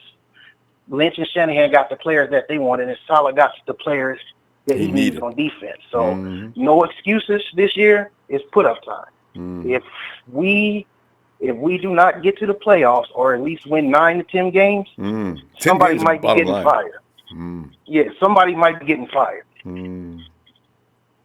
Yeah. So. Now, yeah, we do. with that thought in mind, though, who would you see bringing in? See, this is my only fear. I pray these guys succeed because whoever they bring in next, boy, you talk about getting mad. We'd be even more mad. I got a feeling because these guys, I can see they know what they're doing, but they may need some time. But if you bring the next guy in, and you can see he's dirt right from the beginning, and you know it ain't going to get any better. See, that's what I'm saying. This is what scares me more than anything else. I would like to see I would like to get like a big name free safety. No, I was talking about coaches. You know what I mean? Coaches? As far as, because you're saying this is the year to put up. Now, should they fail and not go to the playoffs or not win 10 games, maybe go 9-7, which is probably considered a fail by most of us, do you now decide to reject these guys? Actually, 9-7 would be enough for Jed. He would see that was massive improvement from the last 2 years. So probably nothing happens. And especially if it looked like progress was moving forward. But you were talking about, wait a minute, you get ready to say a free safety, though. Go ahead. Who you want for a free safety? I don't know. Maybe Eric Berry. Yeah. He gets hurt worse than Jimmy, though. I'm just saying. Yeah. I know we have a lot of injuries, but it's different now because we have a different strength and conditioning team. So yes. I'm looking I just want to see how that pans out too. So that makes a big difference. And they're like, aren't they like sports science people for like hockey or something like that? That's exactly who they are. That's what they call themselves, sports science team. And they kept was it the Flyers? Some hockey team they kept pretty much had a good record with that team, and kept them on their feet. There's nothing soft about that game. So, Ronbo, I don't know. We're gonna beast this year because I just thought about something. Like Buckner had about 13.5, maybe 14 sacks last season. We had 13. He could add more. He missed a couple. Yeah. Okay, but think about this, Ronbo. He had this with no edge rushers. We got edge rushers now, so I can only imagine what he's gonna do this year. I agree. I wholeheartedly agree. I can't wait, especially the level of. I mean, these guys coming off the edge this year. Oh my goodness. Oh man, you cannot double team Buckner. You cannot tight end him. That's not gonna happen. You can put your running back there, but he will be killed. So go ahead. That's why I can't wait for this year to get started. It's gonna be some eating on that front line. Yeah. I'm really looking forward to this season. I'm super hyped about this. Like I have a good feeling about this season. And you should. The arrow is pointing up. All they got to do is go out there and execute. And with Kyle Shanahan, anybody that thinks that Kyle Shanahan, with all the weapons he can resort to now, all the different kind of things he can do, boy, get ready to be impressed is all I can say on that. Right. God. Daryl, we could go. Hey, Daryl, let me see Friday if you get some time, huh? All right. Shout out to you, Ronbo, and shout out to the Niner Empire. Thanks, fam. Have a good night, Daryl. All right, you too. Hey, and is that Brian from the land down under? Brian, come on in, man. Brian. Can you hear me? Yeah, Brian, I can hear you. Yeah. How you been? All right. I haven't spoken to you for a long time. Yeah, good to hear from you. Because lots happened since last time we talked. Didn't we talk during the end of the season? Toward the end of the season this past season? That's right. Yeah, I've been trying to get on a few times, but been really busy over the draft period. So yeah, he's been pretty crazy. Yeah, I love the new intro to your show, mate. It's good. Thanks. We like that intro. Thanks. Yeah, Brian. As a matter of fact, you can go any direction you want because there's a lot of things that's happened since the draft. So, you like the picks? Oh, I love the picks. And as while you're here, tell us about Australian rules football and why Mitch Wisnowski is about to be way more than he appears to be. I do like him. I played Australian rules football for about 15 years. So okay, that is your particular brand. Okay. So it's a little bit different to the rugby games. You've got rugby union and rugby league, which are fairly similar, but they throw the ball. But Australian rules football is all about kicking. So their effective passing, they kick 50 metres down the track and hit someone in the hand. So pretty much like a quarterback passing, but they do it with their feet. So that's why they're so adept at kicking off both feet and on the run, especially if you go onto YouTube and just Google it, you'll see, all these players running around and hitting targets from 50, 60 metres away on either feet. And so that's why he's so adept at kicking on both feet and kicking on the run. It's all about kicking on the run, that game. Yeah. So, if you look at the Seahawks guy, Dixon, last year, he revolutionised their team a little bit last year. He made the Pro Bowl in his first year. So I think you'll see a lot more of these AFL guys coming through. Most of the guys that are kickers in the States now, they're all from AFL. Very rarely do they come from rugby if they're punters. They're all going to be AFL guys because they do that for a living. You learn to walk, crawl, you learn to walk, you learn to kick a football in Australia. That's how it is. So by the time you're 5 or 6, you're running around the paddock kicking the ball. So these guys that's have been an doing uncanny it skill. You don't throw it, you kick it. So it's no surprise that he's been picked up. It's going to be really exciting to see how they use him. So the thing about him too is he's an all-round athlete. He's fast, and he's a solid guy too. So big. Right. They can do a few tricky things with him. Be interested to see how he's utilised. But just looking at the whole side from the draft perspective, mate, obviously our front seven is just going to be awesome. And you throw Contavious Street into the mix as well. Realistically, he's a draft recruit for us this year. So it's going to be a lot of competition and there's going to be a lot of explosiveness on that front line. And obviously that's going to help the secondary out enormously because if you look at the secondary, we talk about interceptions and things like that. When the quarter, as everyone knows, when the quarterback's got 2-3 seconds to throw the ball, it's his accuracy is going to be a lot better than when he's under pressure. So the fact that we've got a pass rush, I think the secondary will improve by default. But we'll see how it goes. But they obviously must be satisfied with the guys that they had in the secondary and versus the guys that were still on the board. And they chose to just back their own guys. But if you look at all the different rooms this year, you just take the running back situation. There's so many different guys that are all quick and so many different skill sets within that room as well. There's going to be huge competition for nearly every spot. I was really glad that they picked up another tight end, that young guy. I thought, that was something that they should have looked at and they did. Yeah, Caden Smith out of Stanford, yeah. Yeah, but we've also got a bit of height with Jalen Hurd as well. It'll be interesting to see how they use him, mate, because he's a multifaceted athlete. And I just think that Shanahan, you're going to really see something special from his offense this year because he's got so many different looks that he can throw at different scenarios. So can't wait, mate. It's just going to be brilliant.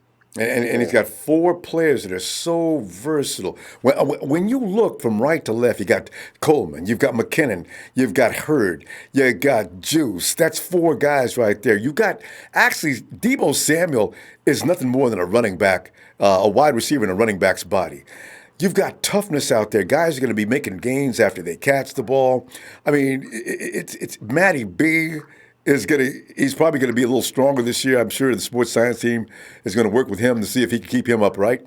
So I'm looking forward to this season with the offensive machine that's being built right now, all young, and got 4 years from now, they should still be very confident. If those who don't get too cocky, not to get overpaid and let loose, that's it. Because Brian, that's what happens with winning. You can't afford people anymore because everybody else they're coveted by every team in the league now.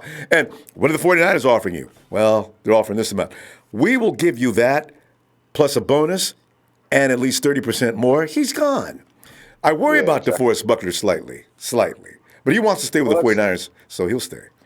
That's the thing we've got to be conscious of. I think we've got to pay him next year, don't we? And it's going to cost us a lot. So we need to keep that in mind going forward. But just one thing. Listening earlier, and you were talking about injuries and that. I really hope the coaching side of things improve this year with actual technique. I think we spoke about this last year. Yes. With these collision injuries from our secondary.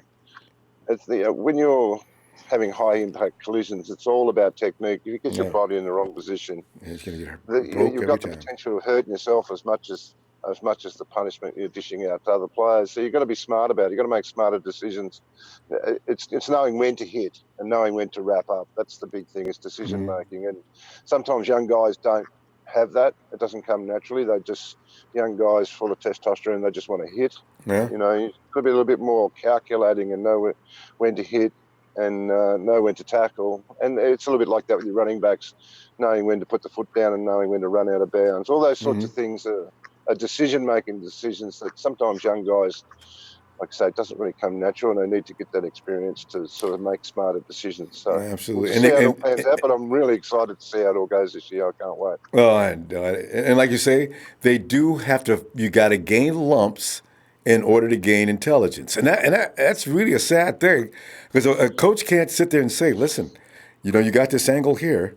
What you want to do is you want to wrap up. If you take a calculated shot and miss, he's going to go for a touchdown. You understand that, right? I get it, coach. Well, okay. And 5 minutes later, I'm looking at that kid and he's doing the same thing I just told him not to do. So, they got to go through this. So we'll see. Yeah. What are you thinking about? Was it Verrett? Do you think he's going to be all right? God, I hope so. And I just hope this new team that comes in diagnose what exactly his problem is. Look at his body, run all the diagnostic tests as if he were a car. Run every test and see, why does his body turn on him so easily? And maybe they can make some corrections on that. Because if he stays on the field, Brian, he's not that old, is he? No, I think Brett's 26, 27. Yeah, he's only young, so he's still got a lot of upside if he can just stay healthy. But, I mean, you've obviously bashed it to death about Jimmy Ward's in a similar situation. So poor Jimmy. Right, we got to go, though. Hopefully we can get a little bit of luck with the injuries, mate. Because it'd be following the 49ers. It's just the last 2 years has been devastating. Terrible. It started back in 2014, actually, but we don't pay much attention to Harbaugh's last year in 2014. That was another ridiculous year for injuries. It actually started the year before when Bowman went down in the Hawks playoff game, and then Willis leaves, and it just got really strange from that point on. Yeah. Gosh. So, all right, Brian. Appreciate you. Love hearing from you, Brian. Let's not be a stranger here. Next week. All right. Or next Friday, actually, we'll be back. Just shout out to all the guys in the Night Out Club. I apologise I haven't been in there, but my employment situation's changed a little bit, so I don't get as much time. But I'll get back in there soon. We're talking about that. All right. Shout out to everyone. See you later. All right, Brian. Have a great day. That's Brian. And let us go. Hey, it's Phil. Phil, come on in, Phil. Can you hear me? Phil, I can hear you. And we're finding out now that HBO is taking a poll, and they want to find out who wants the 49ers to be on HBO, the Hard Knocks series. Not me. Not me. Definitely. And Phil, why is that? We've got enough paid in place for your show. No, the 49ers. There you go. Hey, and I want to be called Grandpa Phil now. You know what's gonna, hey, you know what'll get them off us though, Phil? Have a winning season, and they'll stop. You know, because we're eligible. We've been eligible for the last 3 years. You know, I want to see the Hard Knocks. I want to see Belichick. Yeah. All the secrecy and all that stuff. That's what I want to see. Yeah, I know, right? He'd be more exciting. What are they really doing? Exactly. Everybody would tune into that. They probably got labs downstairs and shooting the players up with strange concoctions and giving them like electronic treatments. I know. God. Exactly. That's what I want to find out. So we'll see. I tell you, man. Yeah, Well, anyway. yeah. Boy, I tell you, your show today was a lot of noise. Yeah, emotions get out of control every now and then. You know, that's why I try to lighten it up as fast as I can. Huh? I'm sorry, Bill, I missed that last one. Bill? I thought we wanted to talk about 49ers only. Yeah. In fact, that's what we're trying to do. You know, emotions get crazy with fans sometimes, and every now and then they get completely out of control, and we forget who we are. I mean, nobody's mom raised them to talk like that, you know? So, you know, we got to come back down to earth. I just want to get to Jack. I mean, good luck to him. And, Yeah. He'll be all right. Yeah, I want to talk about, nobody's talked about it. He's going to the Seattle. I don't know. Phil, your connection's not clear tonight, Phil. I missed that. All right. Maybe I moved a little bit. No, I'm talking about this is good. Ansick This is going good. to Seattle. Wait, who's going to Seattle? Ansick. They signed him on free agent about 4 days ago. Wait, say that name again. That's from Detroit. Oh, Ziggy. Hey, you know what? They finally signed him, did they? And he's got to go get it. He's having a procedure on his shoulder immediately. Well, yeah, he's out for a month. More than that, he's going to be out for a certain amount of time. Ziggy's not expected until about week 6, 5, 6, something like that. Well, I didn't hear that, but I thought at least 4 weeks. But yeah, that's what I mean. I know he's going to be out multiple. He's not going to be there for the. For Clark. Yeah. Good luck. I'm glad we didn't sign him. I knew if Kasurik didn't want Ansah, nobody should want Ansah in San Francisco. Kasurik was that's his guy. Seattle grabbed him. Well, yeah, the Hawks. So I'm happy with this. Yeah. I watched what our other competitors do, and I think the Rams have huge weaknesses in their interior line. Right. Gurley is not. He's not healthy. You can't fix Gurley because he's got arthritis. You can't fix that. Arthritis. We're going to give him pain pills? That's only going to last so long. Cortisone shots? I Something know. crazy? Man. And so, you know, I'm looking at the other two teams that are competition. I don't count Arizona. But you know what? We really should, though. Do you know how many times that kid got tackled? New coach, new quarterback. True. But when I heard that some stat, Phil, you heard about that stat, though, right? The coach is sitting there saying, we had heard about him before we came into the game. You know, he only got tackled 6 times during his entire career. And the guy says, 6 times? Are you sacked? No. I'm talking about he was only tackled 6 times. They had to go get him. There was no sack. Yeah, but I says, you know. NFL's different. Yeah. NFL's different, okay? We got some fast guys on our team, too. Yeah, we do. All right? We're gonna crush that little guy. There's some highlights with Bosa He's taking gonna him down. regret pointing us. Kwan and Fred are gonna smash him into pieces. Yeah, it's all about the ankles. I don't care how fast you are. Yep. If we can cut you off at the pass, you're going down. You're going down, Kyler. Man. So, Well, anyway, so I called in late so I can hear all the talk and rebut it, but I'm at a loss. well, if this will help me put you on track, we got people making high predictions for the 49ers. As long as Jimmy G stays on the field this year, and that was the same thing they said last year, pretty much this team is in the hands of Jimmy G. I mean, Jimmy G has a lot of pressure on him. Yeah. Because if he doesn't perform this year, the way Farak put the contract together, yeah. If we cut him after next year, it's no a $4 million cap hit. So if we go quarterback, he's done. I mean, Jimmy has a lot of pressure on him. Yeah. He's got to perform. Well, every quarterback does. But Jimmy, he's got to stay on the field this year. Because Nick Mullins is chomping at the bit anyway to get out there. Well, and Shanahan and Lynch have a lot of pressure too. So this is the year. I think we make a big step forward. Yeah. I think Nate Burleson is going to eat his words. Oh God! Did you just say that name? Nate B. God, Burleson is one guy I want to see be quiet. Oh man. Well, we have to put it. He's make a him be Seattle quiet. guy. What do you expect? Oh, he never lets it off either. We all have to know about that every chance he gets. Oh well. That's all right. Like you're saying, he's a nothing guy. We're going to shut him up this year.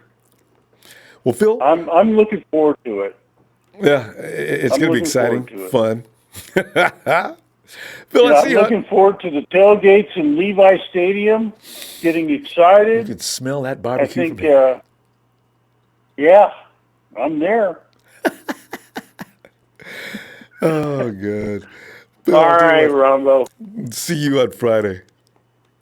All right. Take care. Right. Bye. Yeah.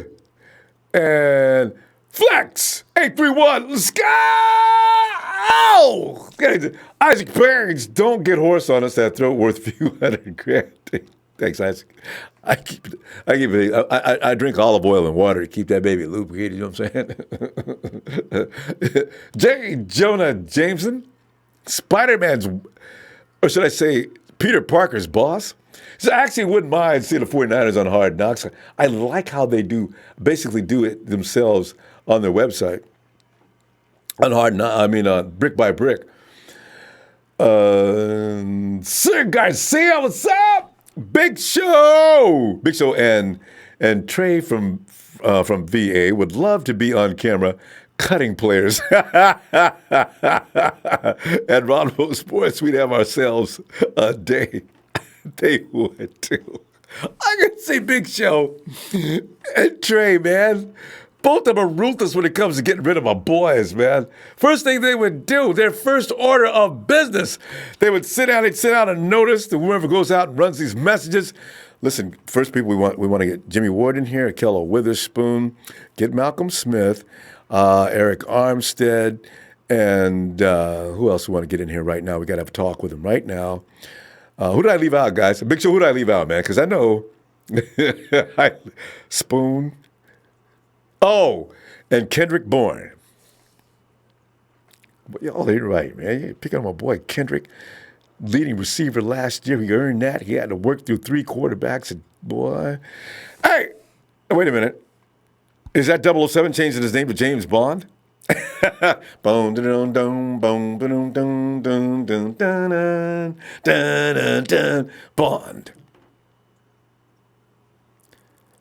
James Bond.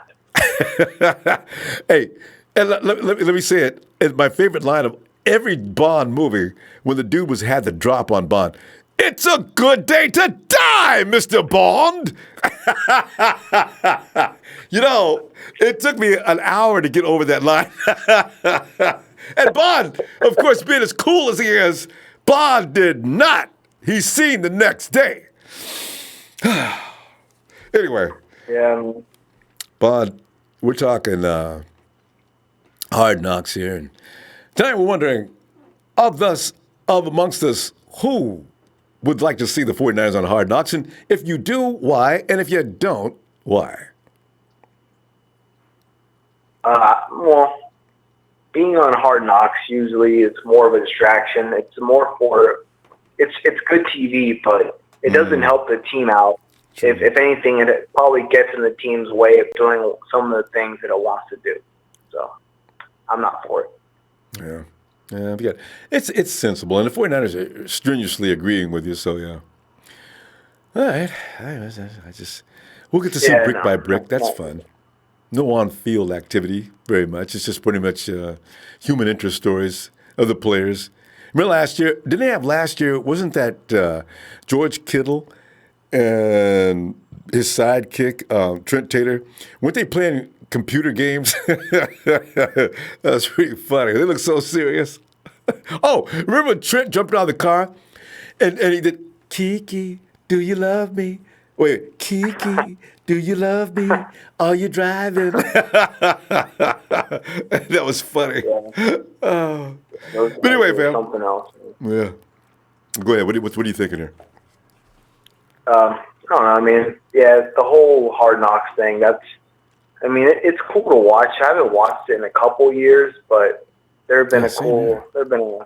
It's cool to watch. It's fun. You get the behind the scenes. You get to learn about certain players and stuff. But the coaches hate it because they don't want how they're practicing, giving away how they're practicing, how they run their practices, what the strength of the team is, what the weaknesses are. They don't want that. It exposes a lot, doesn't it? Yeah, that's true. Yeah, you know what I mean? Like, yeah, the only teams that have to do it usually are the teams, I don't know, but usually it's the worst teams in the league that end up doing it.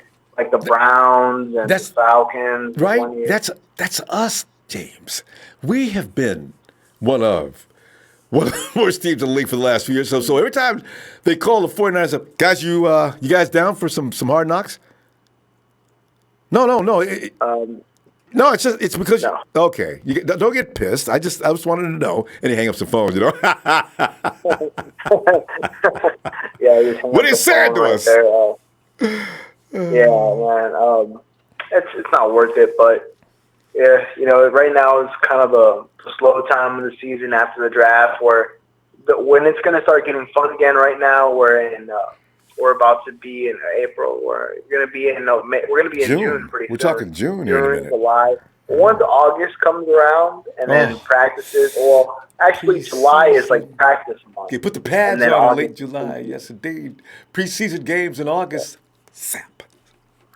You get those training camp. You get those training camp reports and all that. That's fun. Yeah. Because last year. That's one thing I always like with training camp reports. Because then sometimes you'll have like Matt Maiocco or Matt Barrows. They'll write an article and they'll say something like, Deebo Samuel is surpassing expectations, or is reminding me of Anquan Bolden in his prime, or something like that. And then you start getting hyped up, and you're like, holy crap, Deebo Samuel is going to take off this year. Holy crap. Yeah. And some guys get great clips of something that really fit. Oh, and like Jennifer Lee Chan, same thing. She always gets this great footage that she puts up. NBC Sports, Jennifer. Man, I watch those things over and over, seeing what is it that they're doing and where's the mistakes, anything like that. You sort of analyze everything they're doing and how good he's going to be.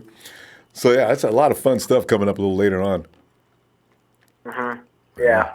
And you always to see where everybody stands, too. Like during July and August, it's fun because you get to see where your team stands as far as the positions, like the running, let's say like the safety battle, the second cornerback battle, like who's winning, who's losing, who's going to make the team, who's going to get cut. That's always fun to watch.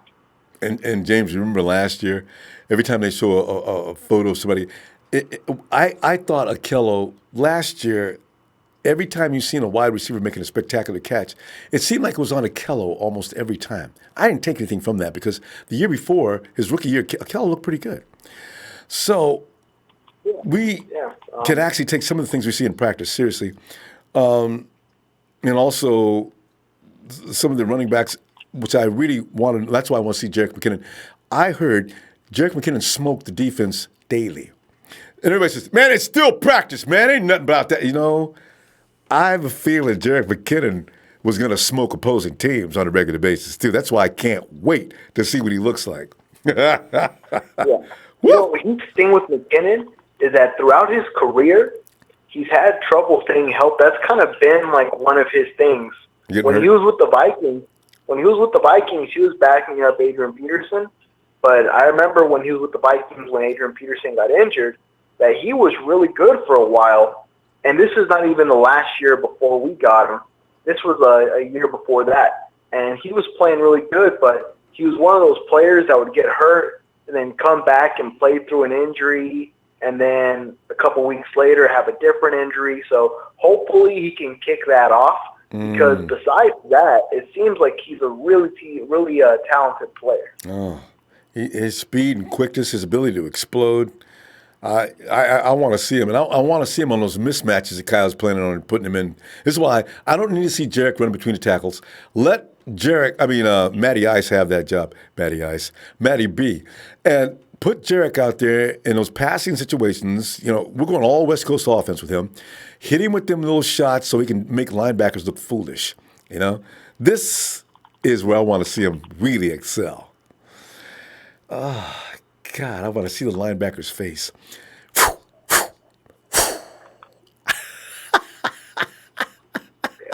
30 yards down the field. The safety's the last man he beat, and that safety has no chance. Touchdown, Niners. Oh, yeah, man. And Matt Breida can do that too. You know, I know.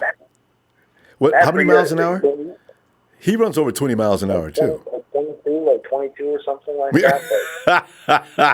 But human being running. The offensive stuff. You know? The offensive stuff, man. Yeah, I'm just thinking about it. Next year we're going to have Kittle. We're going to have 3 starting running backs on the team, because I think Breida, when he's healthy 100%, and Jerick McKinnon 100%, and Tevin Coleman, those are starting running backs on like any team. That's a relay team. You know, I'm talking Olympic relay team. 4-2s and 4-3. Let Marquise Goodwin anchor that team. 4-2, 4-3, 4-3, 4-3-3. Dante Pettis isn't slow either, man. Dante Pettis is fast. They got no slow people. Debo might be the slowest, and he runs a 4-4. Who? Debo even runs a 4-4. No, and he's the slowest. And people don't know it.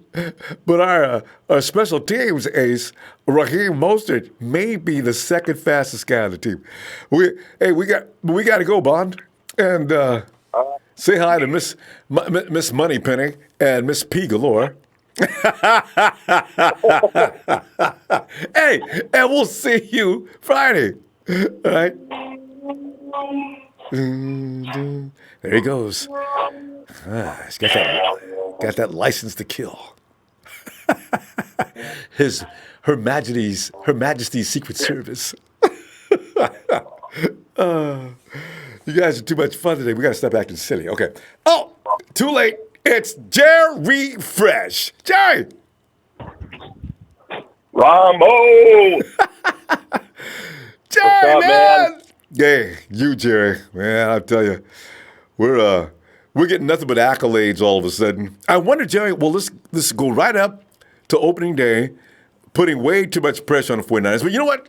Jimmy G's already says, yeah, that's what it is as far as the media goes. So we put way more pressure on ourselves than anybody else does. I like hearing that. So what they're hearing from the media is just no big deal. You know what I mean? Yeah, Ronbo, the hardest part, Ronbo, is the fans. We put, and we should, we're royalty. Yep. We put so much expectations every year. We hurt ourselves. We like an abusive relationship, Ronbo. It's like we keep getting beat up, and we keep coming back every single time. And it's like, all right, well, I'm just going to get something new. Let's try a new coach. Let's try a new D-line coach. Let's try this.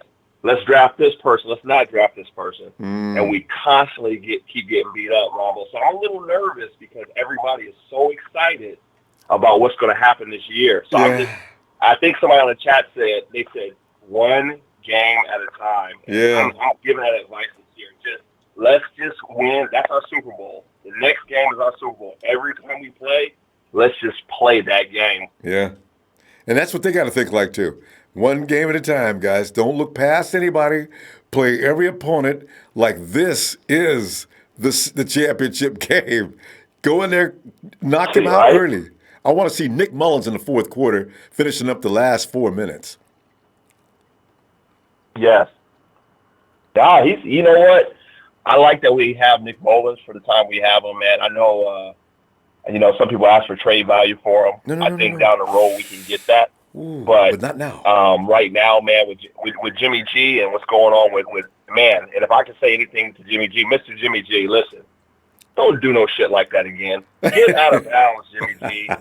We need you, Jimmy G. We need you. I don't think Jimmy understands. Like he was under Tom Brady, and he wasn't the man over there. So I don't think he's getting it, but he doesn't understand how much he means.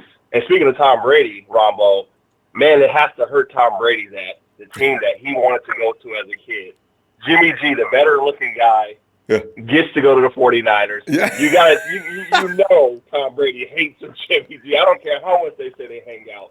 He don't like Jimmy G. Can you see Tom when they get together? Tom's keeping an eye on Jimmy. Jimmy, are you looking at Giselle? Don't let me catch you looking at my wife, okay? Keep it. I'm watching. I'm telling you, Ronbo. It's like, he's jealous. I don't know, man. What they say? Keep your friends close, but your enemies closer. So, right? He's inviting them to horse races. He's inviting them to all types of places. Man, I just think that he knows, man. He wants to get Jimmy G out of there. If it was anybody else, man, Brian Hoyer going through, but Jimmy G, there's something about that man. Get his ass out of there. Yeah, and he succeeded. Because you know what? Like you're saying, though, Jimmy G, he knew that the pressure was coming on. He sees Jimmy in practice. It's like the guy that came over from the Patriots saying, from a distance, our edge rusher, he says, from a distance, you couldn't tell if it was Tom or Jimmy at one point, So see that? See, that's what I'm talking about. He says he would pick us apart in practice on a daily basis. So, right. No, I you know what? I want Jimmy G. Honestly, last year you could see it. I know 49ers fans, and I hear some of the TNT and everybody saying, we don't want to speak negativity. But last year I could see with Jimmy G, you could see he was a little flustered starting out, and I think what happens is when you ask Kyle Shanahan to quickly fix something. Like, I need you, I don't like Sean McVay. I need you to fix Jared Goff. Gimmicky plays. I think they're really good at quickly doing that. And that's what we saw when Jimmy G first came in. But Kyle Shanahan runs a very complicated offense. It separates the boys from the men. And you got Jimmy G now. This is the test because Kyle Shanahan, his pride is not to just run gimmicky plays. He wants to create something that's very complicated. I think Chris Sims even spoke about that Kyle, his mind's just elaborate. And so I think this is what's going to happen. Jimmy G, even though he didn't have that second year on the field, or that full first year on the field, I think this is technically going to be his Matt Ryan third year where he processes things and is able to stand back there, and he doesn't have to do a whole bunch of stuff with his legs. So I'm excited about that, but still, Ronbo, one game at a time. Yeah. And you're right. It takes a minute to get in full command of that offensive system. But the thing is what Kyle said a while back, he needs a quarterback that can think.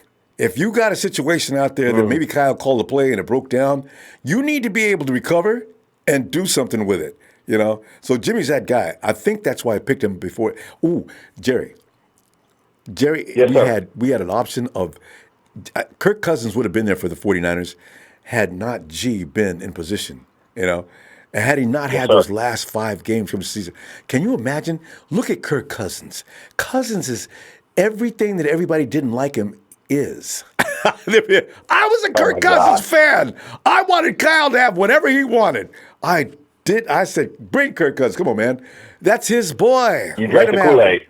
I'm so glad, man. Ronbo, you know what? Kirk Cousins, man, when he started screaming out that whole "you like that," when he was walking to the man. From that point on, Ronbo, I was like, I don't want this man. I don't want him nowhere near the team. You know what? Everything works out for a reason. And, Bill Belichick hands nobody nothing. He don't give discounts. He don't do that. Bill Belichick is a cerebral coach who is very strategic about the way he places things, trades, the draft. Man, if you know exactly why the 49ers took Wisnowski in the 4th round. Because everybody Belichick's going after him. Last name that ends with Owski, Belichick is going into it. That's I know, right? That's a good point. It's just like that. So Ronbo, you know what? With everything that's going on with the Niners and Belichick, he was cerebral, and he saw something in Kyle Shanahan and John Lynch to say, you know what? I'm going to get out of my character and give you guys Jimmy G, because basically for a second-round pick, he gave us Jimmy G. And so we can't mess this up, Ronbo. Kyle Shanahan knows that. That's why he drafted Jalen Hurd. That's why he drafted Deebo Samuel. They drafted him back-to-back. People are a little upset, like, why would he do that? Man, Kyle Shanahan is flexing right now. He's saying, look, I'm going to show you some creativity. I'm going to show you what I'm going to do. I'm going to draft a wide receiver / running back / tight end. I'm going to draft a kicker that can do whatever. He's giving the fans a message like, hey, this is my time to shine. Exactly.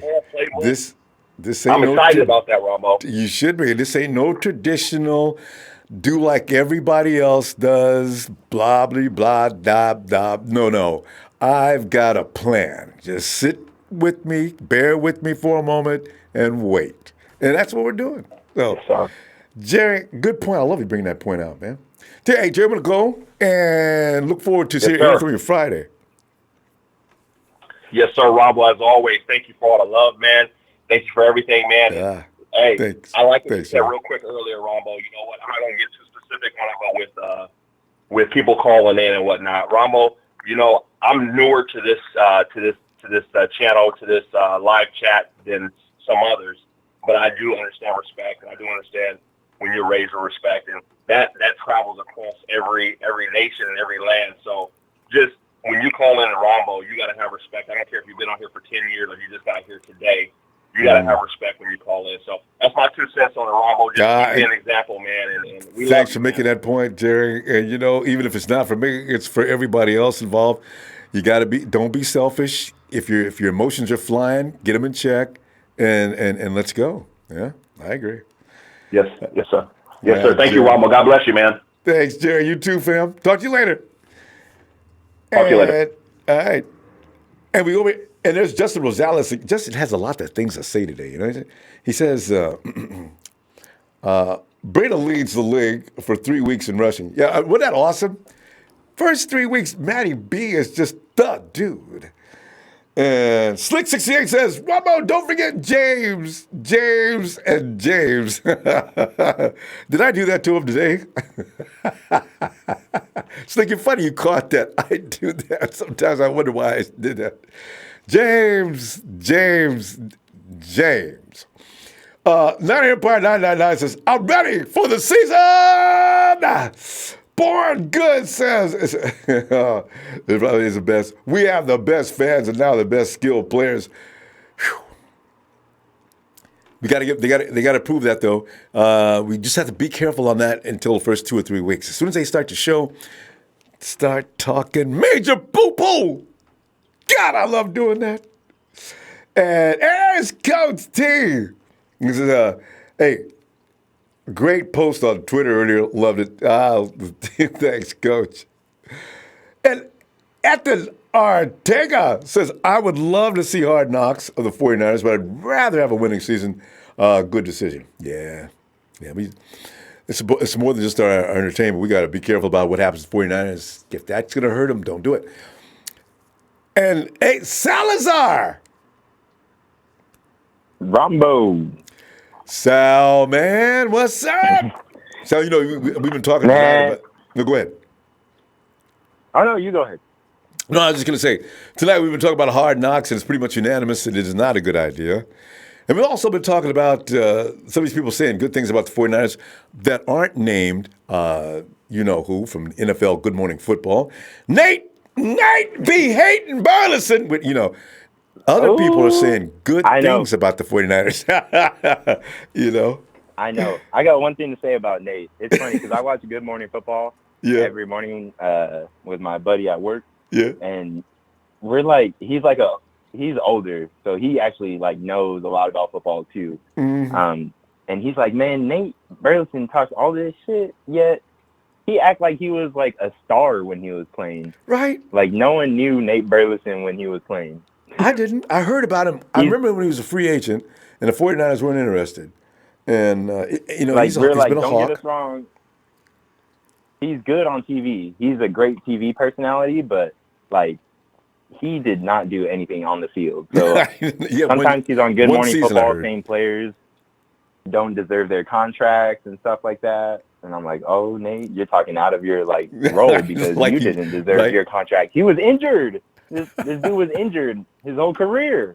He stole money. They're gonna bring some of these guys up on charges at some point, collecting millions, sitting on the bench, watching TV with us. God. Oh man. But anyway, I like what the last caller just said, talking about Kyle's vision. He's ready to really bust this thing out, Mm-hmm. with all his final pieces on the board. Hopefully they stay healthy, and I think they really put an effort this year by getting their whole sports science and nutrition staff, the strength staff, and everything else. Yeah, they're trying. They really want to keep their players on the field because if they are, we're going far, Ronbo. Tell you.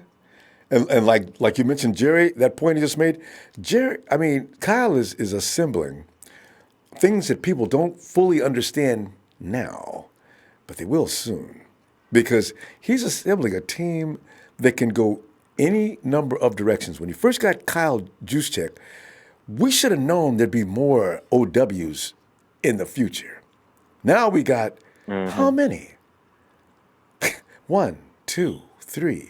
What's it? 1, 2, 3, 4. It's he's probably not done. We're probably going to see more because Kyle does not want your average everyday football players. He wants the complete freak. So I'm looking forward to this next few years. God, we got a good thing going. I'm especially looking forward. Yeah, I'm especially looking forward to having Bosa and Ford on our edge on defense. I can't wait to see that. Everything.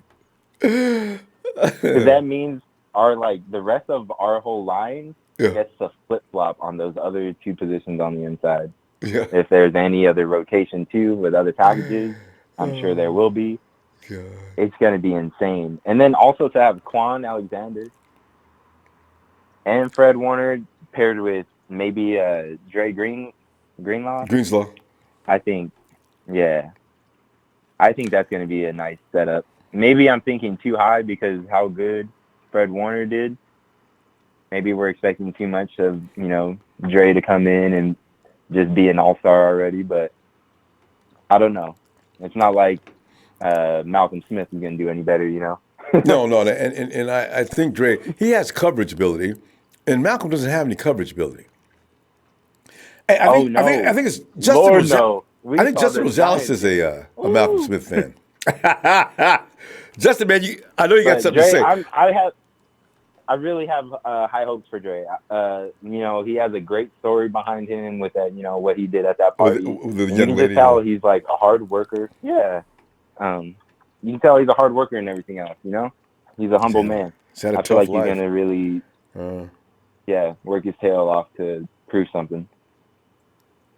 And if that front seven can handle business, with Sherman and who else we have in the back, they're not really all-star names, but I think they can fill the position if those front seven can really put the pressure. Actually, they are all-star names with the exception of Jimmy Ward. Now, when you look at, if they can stay healthy, could be argued at some point next season if they're healthy, we may have the best corner combo in the league. Mm-hmm. Oh, Jason Verrett. Ooh, I forgot. And don't forget about his automatically in the Hall of Fame first ballot neighbor. You know, that's what I'm saying. If Jimmy can pull his weight, and I kind of think he can, it depends. We'll see what Adrian Coleman beats him out or not.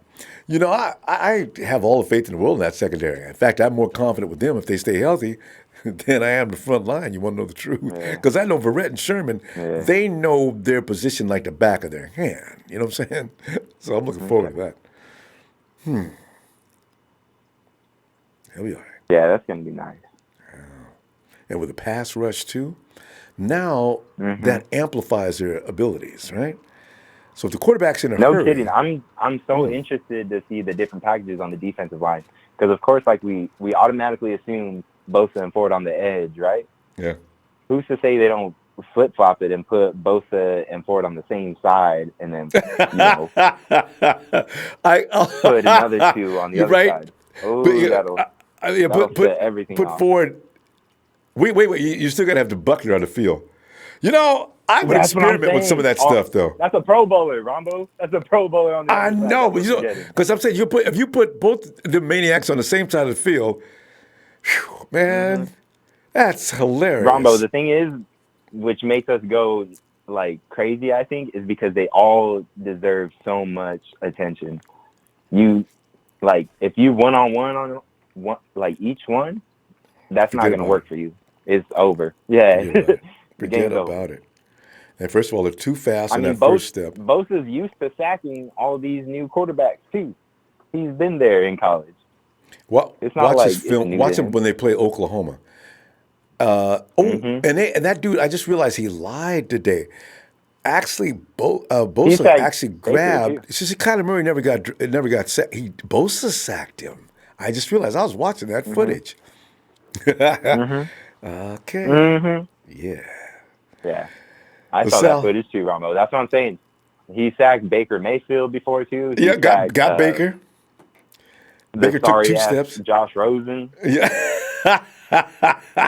Hey, we couldn't touch Josh Rosen last year. Sam Darnold. The list goes on. Yeah. 8 Darnold up. This is nothing new to him. Yeah. And those guys can run. Yeah. Supposedly in high school, he was a freshman starting with his brother on the varsity team. Hey, and this boy was just as big, demanding attention. Sal, I think he's going to outshine his brother. Sal, this is what that family does, okay? This is what they do. That's why that was the safest pick in the draft. As long as he's not hurt, Bosa's going to get work done. We got to go, fam. Yeah, Lord knows that ain't what my family do. Coming off the edge and then they do other things. We got to go, fam. No, I'm saying their dad was in the NFL. Their mom was brother was in the NFL. Oh, like that's right. You know. I forget his name. Cool, something KU something. That's the mom's brother, right? So that's like first round draft picks from top to bottom. And so to expect Nick, somebody thinks he could be a bust. No, he can't.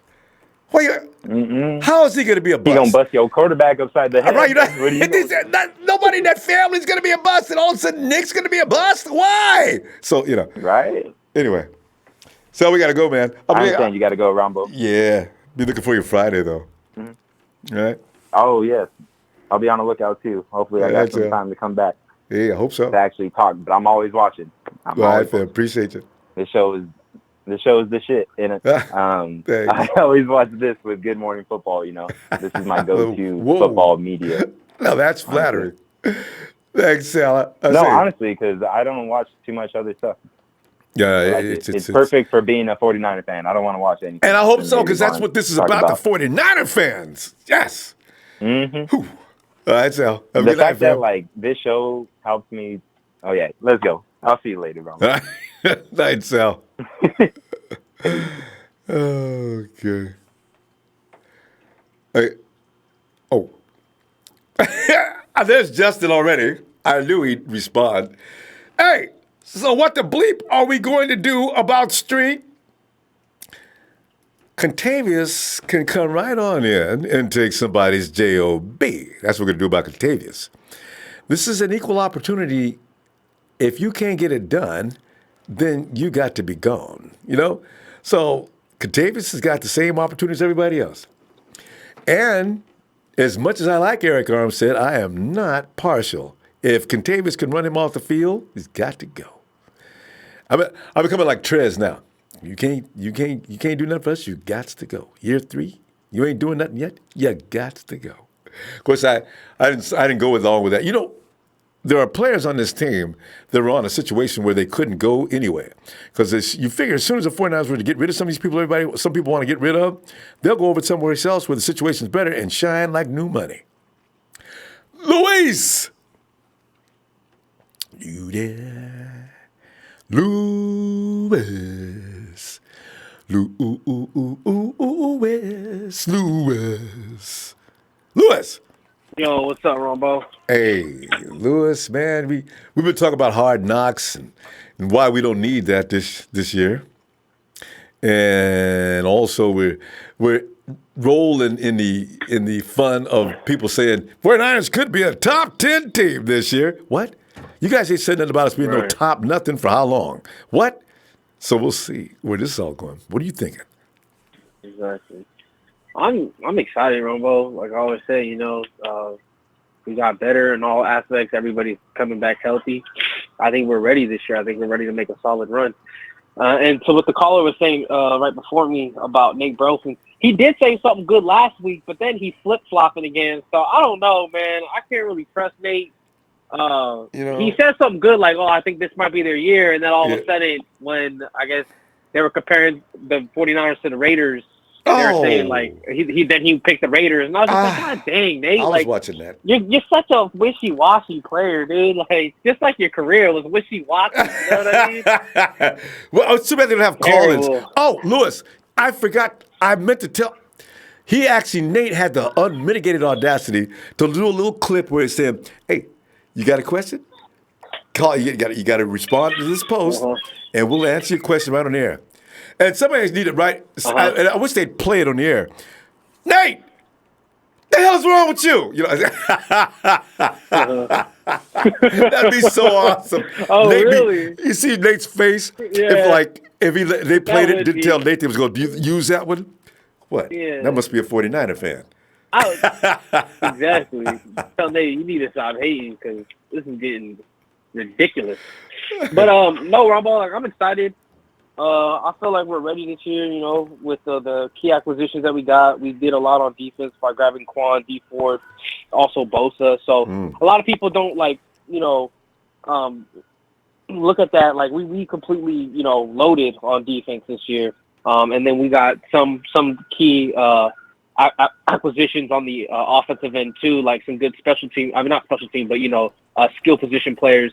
Like as far as Jalen Hurd, Deebo Samuel, I'm a best believe like in the 4th or 5th round next year in the fantasy draft, I'm gonna get Deebo because I think Deebo's gonna be the main targeted guy. Like he's gonna get like 50 to 60 balls. He's gonna catch at least 50 to 60 catches from Jimmy this year. I feel like like I said, I compared him a lot to Anquan Bolden. Like a lot of people compared him to Garcon, but I think he's more of an Anquan Bolden to me. Like he's fearless, and he can go up and grab it. He can he can do anything. He needs to get that ball, and then his that yards after catch is just insane. So I'm pretty excited for that. He's faster than Anquan, but I know what you're talking about as far as the strength goes. So I agree. Yeah. I don't know, Rob. I'm pretty late too on it. This news broke last week. Rob Lauder, right? Or Rob Lauer, whatever. He's one of the beat writers for 49ers. Yeah. Yeah, Lauder. Yeah. I don't know if you saw what he tweeted though, but he said something as like the fact that Defoe and the 49ers are completely on the opposite ends of the spectrum when it comes to negotiating the contract extension. And to me, that kind of worried me because I'm just like John Lynch, bro. Don't lose this. Don't mess this up, John. The dude's been with us from day one, and he's been a key contributor since day one, since we've been trashed. So I'm going to need John to, whatever the hell he thinks he wants to do to try to get smart, him and Prom trying to get too stupid with the contract situation, that's going to piss me off because Defoe has been nothing but contributed, but he's in the last 4 or 5 seasons, he's only missed like 3 or 4 games. So you can't, the guy's been playing. Yes. Right. Like, the dude has, they will. I know they will, but I'm just saying, like, that, to me, that already irritated me. Like, John Lynch, the fact that you got Ronbo's, boy out there, J-Dub Bunch, And that's who also I didn't get to call in yesterday. Paid him $5 million. But who could be, what is it? Comeback player of the year? Yeah, it better be J-Dub Bunch. The fact that we passed all them damn safeties and DBs in the draft this year for J-Dub Bunch to go ahead and even see an appearance on our field, which is disgusting, Ronbo. So you better make sure he better be in the top, exactly. I'm telling you, 5 in I'm looking for him to be in the top 10 of safeties, free safeties in the league. He better be. He's going to be the center fielder. I'm predicting at least 10 to 11 pass breakups and at least 3 to 4 interceptions. If he could contribute that, and at least if he plays 12 games, I'm fine with that. If he plays at least 12 games, and I know, right? Like 3 to 4 that's not enough. He's got to. Jimmy's got to do 13, 14 games. That's a minimum, and 13, that 14. is Okay, that's that's unacceptable too. But still, right. If he can at least contribute, not even 3 to 4, like 2 to 3 interceptions with like at least 10 or 11 pass breakups, to me that I'll be happy with those numbers. And I'll be like, all right, J-Dub Punch, I'll punch my ticket right along with you, and I'll sit passenger to the train that you're driving for the J-Dub Punch remember bandwagon. who he's playing behind. If those guys stay healthy, his job is not going to be that difficult. So, all he's got to do is play center field. He ain't got to go running across the field 100 miles an hour trying to catch up with a broken play. Absolutely. Most of those plays are going to be covered coming downfield. He's just going to be a part of the stop. So I ain't worried about him on that. No, absolutely. Yeah, absolutely, Ronbo. I completely agree with that. And like I said, we're just going to have to do what the Bears did when they started jumping routes. And that's why, what's his name, Eddie Jackson became one of the best safeties in the league. Or was last year he was one of the best safeties in the league. Because they talked about the timing and they knew the pass rush was coming, so they broke on routes. They timed routes and they broke on them.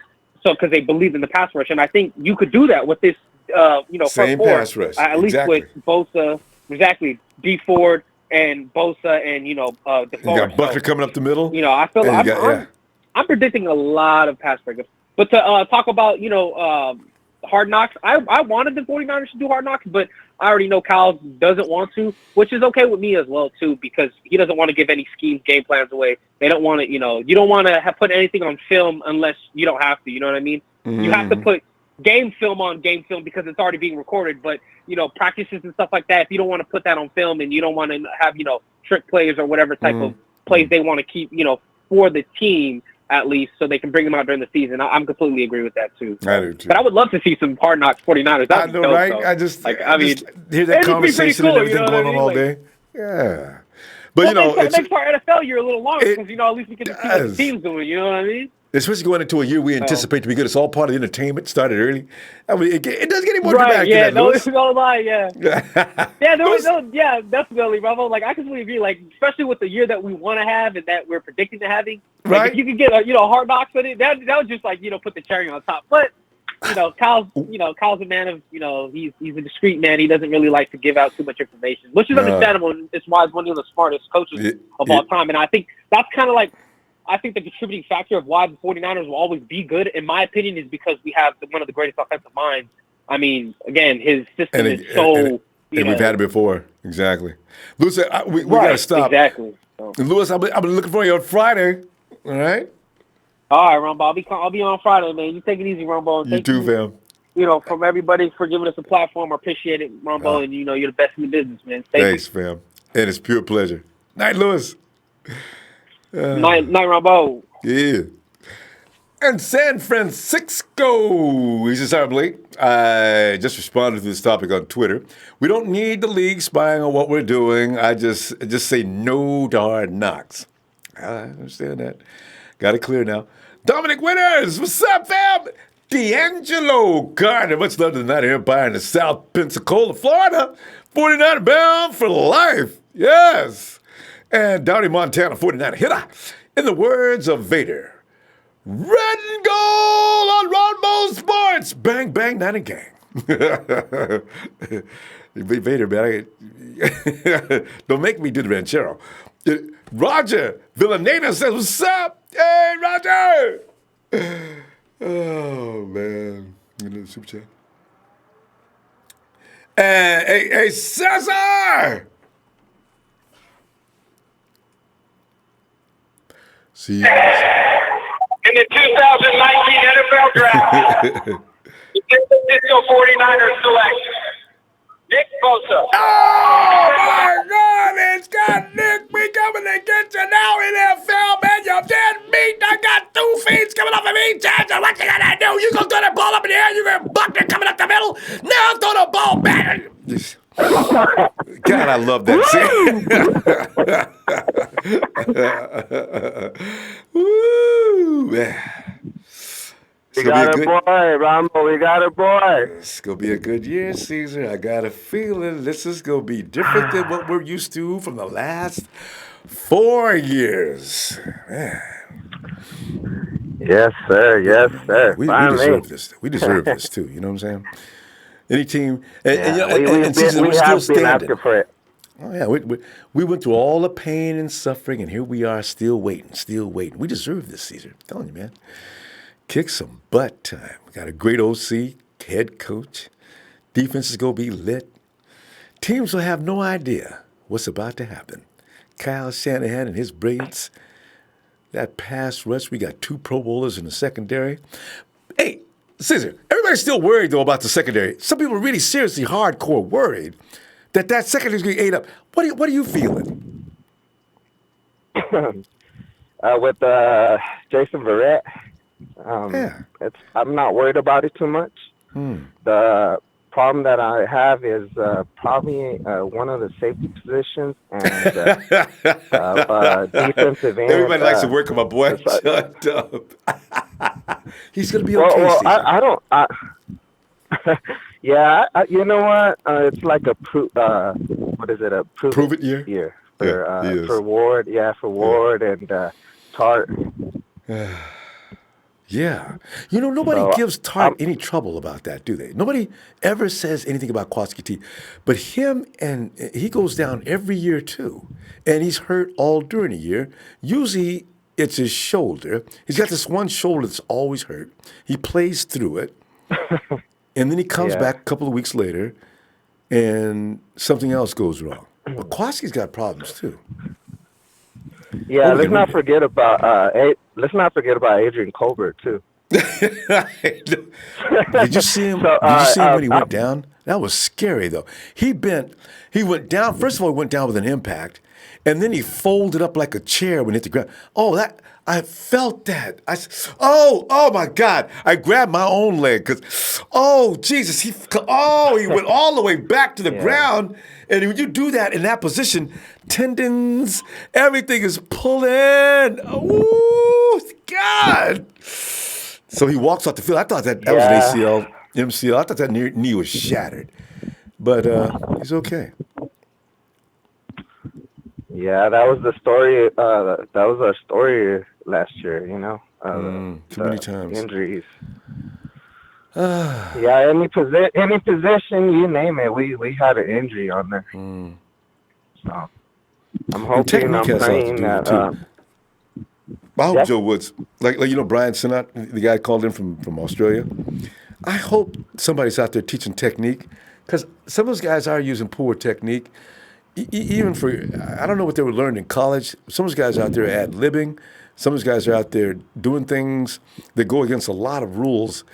Some of the basics you stick to in football as a player, they're not there just to restrict you. They're to protect you. I see guys doing wild-ass stuff out there. I see, where do you learn that from? And next time you dive at somebody with your arms out like that, it's going to get broke. You guys coming down the field, he weighs about over 200 pounds at high speed, and you catch him and he clips your arm, bone's going to break. Stupid. If you missed the shot and you launched, that's on you. Don't take that shot. Take a better angle, get in position, and make the tackle. You got to know what to wrap up instead of them kamikaze shots. God, we got a problem with that. We'll see. They'll work it out. Yeah, we do. Our players that just shows you that our players are going hard out there. True. You know? Yeah. And, hey, you know what? They're NFL players, and they're out there balling, and injuries are going to happen. And like I said, they're going extra hard because they don't want to lose their jobs. I know. They got families. That's true. That's a lot of money to be losing. So people got to understand that there's going to be injuries. Yeah. It just sucks that that's been our luck for the past couple of years. Over and over and over, and always key players. I mean, Last year, when Jarek went down, I said, oh, no. Just a few days before the opening of the season? No. And then Jimmy, we wait 3 weeks to watch Jimmy go down. Oh, no. Whoa. Yeah. Yeah, what a bummer, huh, Ronbo? What a bummer. Yeah, But hey, Ronbo, this is a Monday Night Raw, right? Yeah, you got somebody you want to holler at? Can I get my first installment? Yeah, we gotta hurry up on it. Yeah. And now it is indeed Monday Night Raw. It's time for Let Me Holler at You. Solomon Thomas, aka Salami Thomas, as known by Ronbo. I apologize for that. Dallas, Texas, April 26, 2018, NFL Draft. I waited 30 minutes to meet and greet you, man. 30 minutes in line. I was so excited to meet you, man. So excited. Finally got the time to meet a 49er member. Went up to you, talked to you. You know, you're a pretty nice guy or whatever, you know. And I asked you for double-digit sacks, and you gave me an answer that it wasn't too for sure. And I don't know. By the way you told me, Here's what I told him. I said, "What's up, Solomon? Double digits, right?" He's like, "Double digits." I said, "Yeah, double-digit sacks." And he's like, "Oh, yeah, right, right." Like he was like, you weren't too confident. You weren't too confident in the answer, Solomon. I asked you for double-digit sacks. You didn't deliver, which is okay. But you know what? You gave me one sack. 4 sacks in the past 2 years. We invested highly on you. We traded up traded down to get you. You know, this is the year. All the trade talks before the draft to trading you. Man, if that doesn't light a fire on your ass, if that doesn't wake you up, I don't know will. There's no more excuses, Solomon. No more excuses. You have the help on the edge now. You got Bosa on one side, and you got D4 on the other side, and you got Buckner. You got Buck.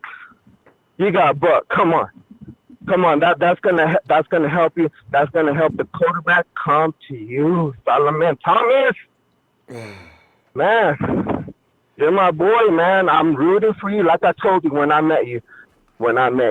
I said, you know what? I'm a root for you, and that ain't gonna stop. But I gotta see more from you, and I gotta have more than 1 sack. Can you give me 6? Well, you know what? Don't give me 6 sacks. Give me 5, Solomon. Please, give me something. There you go. And that's all I got. That's all I got, Ronbo. Right. And that's not too much to ask for. All right. Cesar, I'll see you Friday. We'll see you, Ronbo. Take care. And like the great and like the homie MC Niner said, I'm gone. It's awesome. He got that from Trez. All right, fam. Good night, Cesar. Oh, man. Yeah, Solomon T, man. I think he's going to fool everybody this year, though, you know, because we ain't looking for nothing special from him, right? We just hope he can come in and contribute in some fashion, especially when, you get drafted number 3. Everybody wants to see you just raise hell. And he might, too. It sounds like, though, the conversation between him and Cesar, has he lost some confidence? I hope not. He came in thinking a little differently, I think. Daniel, SF49ers fan 5249. He says we will have to cut some good players at the end of this camp that in previous years would have made the team. On paper, we're looking good like a playoff contender. Now it's time to prove it on the field. Couldn't agree more. Yeah, man. Hey, Coach, Hall of Fame coach Tim Mendoza. He says, I've been saying to be positive for months. I even argue with people up in here. I prayed for 2 edge rushers, inside linebacker, and God answered. That's being faithful. There you go, Coach. Thanks for helping us all out with that prayer. And Mr. Joe Poppy says, what up, Niner Empire? And some Joe. And Mr. 16 Daddy Montana. Hey, watch Defo get loose this season, straight out of a cannon. You gotta meet him. Defoe's got to get a T-shirt, man. Remember Straight Out of Compton? Defoe's gonna put on his straight out of a cannon. Bam! Bam! Quarterback. Okay, whoa! Take the ball. Get away from me. Get away. Hey, AJ, come on in, AJ. Oh, what's up, boss? Can you hear me? Yeah, you're loud and clear, fam. Loud and clear. Oh, okay. My bad. AJ, but where you at, man? Because I can hear like you're in a public place. No, I'm in the living room. I'm go back here, so watching TV. Yeah, so I'm in the room now. Yeah. Right. But nothing to it but to do it, man. I thought I was just radio. I messed around and got a Ronbo Sports. Hit them up. There you go. Man, you know what I'm saying? Good. We all good, man. We all good, I think. But what you got going on? What you got cooking? No, I saw the 49ers refusing to go on Hard Knocks. I said, oh, man, I kind of want to see that. But, again, I realize it's not a good idea. And check this. Now, I don't know how many more times it's early, but now people are saying putting the 49ers in the top 10. You know what we can take from that, though, AJ, more than anything else, rather than looking through the red and gold glasses like everybody's going to say that's not a 49er fan? We can say it's not us who's saying this. Because, the real, keeping it real boys, they like to think the 49ers are going to be sorry forever. No matter what we do, man, that team ain't proved nothing, man. They got this problem, they got that problem, they got, these dudes that love to run the 49ers down no matter what, right? Now, instead of going after individuals taking personal attacks at them, anybody could say, look, I didn't say it. I'm just passing the word. This analyst said this, and this, okay? Now, you don't have to believe it, but ain't no point in getting mad at me. Because I feel like people get mad sometimes when you get too excited or too happy about something. Don't do that. Keep it real, bro. What? 49ers ain't going nowhere, man. I mean, y'all need to stop crying and whining about how good this team is. They ain't, bleep. Are they going to get fined for that? Are they going to get fined for not being compliant to do the Hard Knock Life? Well, they could. I think if the league wanted to, because it's actually, I think it's a part of the CBA, actually. I think it's part of the league policy. I'm not sure. That's what I'm asking. I'm like, they better not get fined. Well, I'm not sure if they're serious enough. But you know what? They've never fined anybody before. Now, what they do is they got 5 other teams, I think 4 or 5 teams. If one team cries too much, let's say they go to us and we don't want to do that. Then they go to Detroit. No, you didn't make the 49ers do it. Don't come here. The Raiders, no, heck no. And why do you guys, you came to the 49ers first, then go with the 49ers. If every team does that, AJ, they would have to come back to the 49ers and say, listen, guys, nobody wants to do it. And we ask you first. So actually, they're within their rights to say, why are we coming to them? So you guys got to do this, all right? Now, we can't have an argument about this or it's going to be problems. And then, of course, the 49ers would have to do it, because there's ways they can make them do it. I know you're going to be crying the blues once they cut that 53-man roster. That's why you're going to be really having some tar to scrape off your helmet. You know what I'm talking about? Yeah, they're going to be cashing folks out. Like, you got to go. But I think running back-wise and wide receiver-wise, we might be decent. But as far as quarterback-wise, I don't know about Jimmy G 100%, and I'm not sold on what his health is yet. He got to show us, And then you got I like Nick Mullins. I'll tell you that. I like him. He's a fighter. Yeah. For skills-wise, though, Nick's not in G's class. But you know what? It's going to be interesting to see because he does have to. This is his year. He has to But stay what if he out make there a while. leap? What if he make a leap? Now you say he's not in his class. What if he make a big, huge, unannounced leap and he just like surpasses the ball AJ, game? But just AJ, you were you an athlete as a kid? Yeah, I played basketball. Well, I call myself a decent athlete, but I wasn't no superstar with it. No, I didn't get all the accolades. You remember all the teams you're on or whatever, right? You remember the guy? Right. You remember the guy that was just you could see hands down is better than most of the guys on the team. You don't need to know that. I mean, there may be another guy that's a good ball player, another guy's a good ball player, but you look at this guy and you know he's in a class by himself. So for somebody to suddenly just take a huge leap past him, how likely is that, really? I don't know. Only God can tell. But we're gonna see him they're gonna have to practice and fight it off. But I know Jimmy G is a better probably IQ wise in studying the game because of the Belichick and Tom Brady and where he was at the pupil. Let me run it down for you, Jay. He's got better upside. He's got better accuracy. He's got better field awareness. He can actually make judgments quicker. He's got a quicker release. There's just Nick Mullins is not a bad quarterback, and he's very good actually. But I do not understand this argument about people trying to compare Nick Mullins and Jimmy G. Is he tough? Is he tough? Is Jimmy G gonna be tough this year? That's the real question. I hope so. It's a violent game. You never know. Nick could get hurt. I mean, anybody could get hurt. It's just the way the nature of the game. But to expect Nick Mullins to come in camp and just leapfrog Jimmy G in skills, I just think that's really far-fetched. If he can do it, I'll be delighted. I just can't see it, though. No, well, I'm not wanting it to be that way. I'm just saying anything's possible. You say that he's, he's an athlete, but he's not as. What was the other guy? C.J. Beathard. So, like for those two, for instance, C.J. Beathard. You think he's gonna be beating up Nick Mullins? No, Nick beats him bad. CJ's his field awareness and his ability to judge and process. Maybe it'll prove this year. Well, you know what, AJ? I don't know what he's going to look like when he gets to camp, but CJ he's just not. I don't know. I hate to say it, but I'm not sure if he's NFL material. I think he might be. He may be a permanent backup or something, but I don't think he's ever going to be a starting quarterback for anybody. But if you need somebody to back up another quarterback, he could be a career backup. Who picked him? Who picked him as a GM? Was that Don't bring that up because Kyle is still. Oh, wait a minute. You know what though?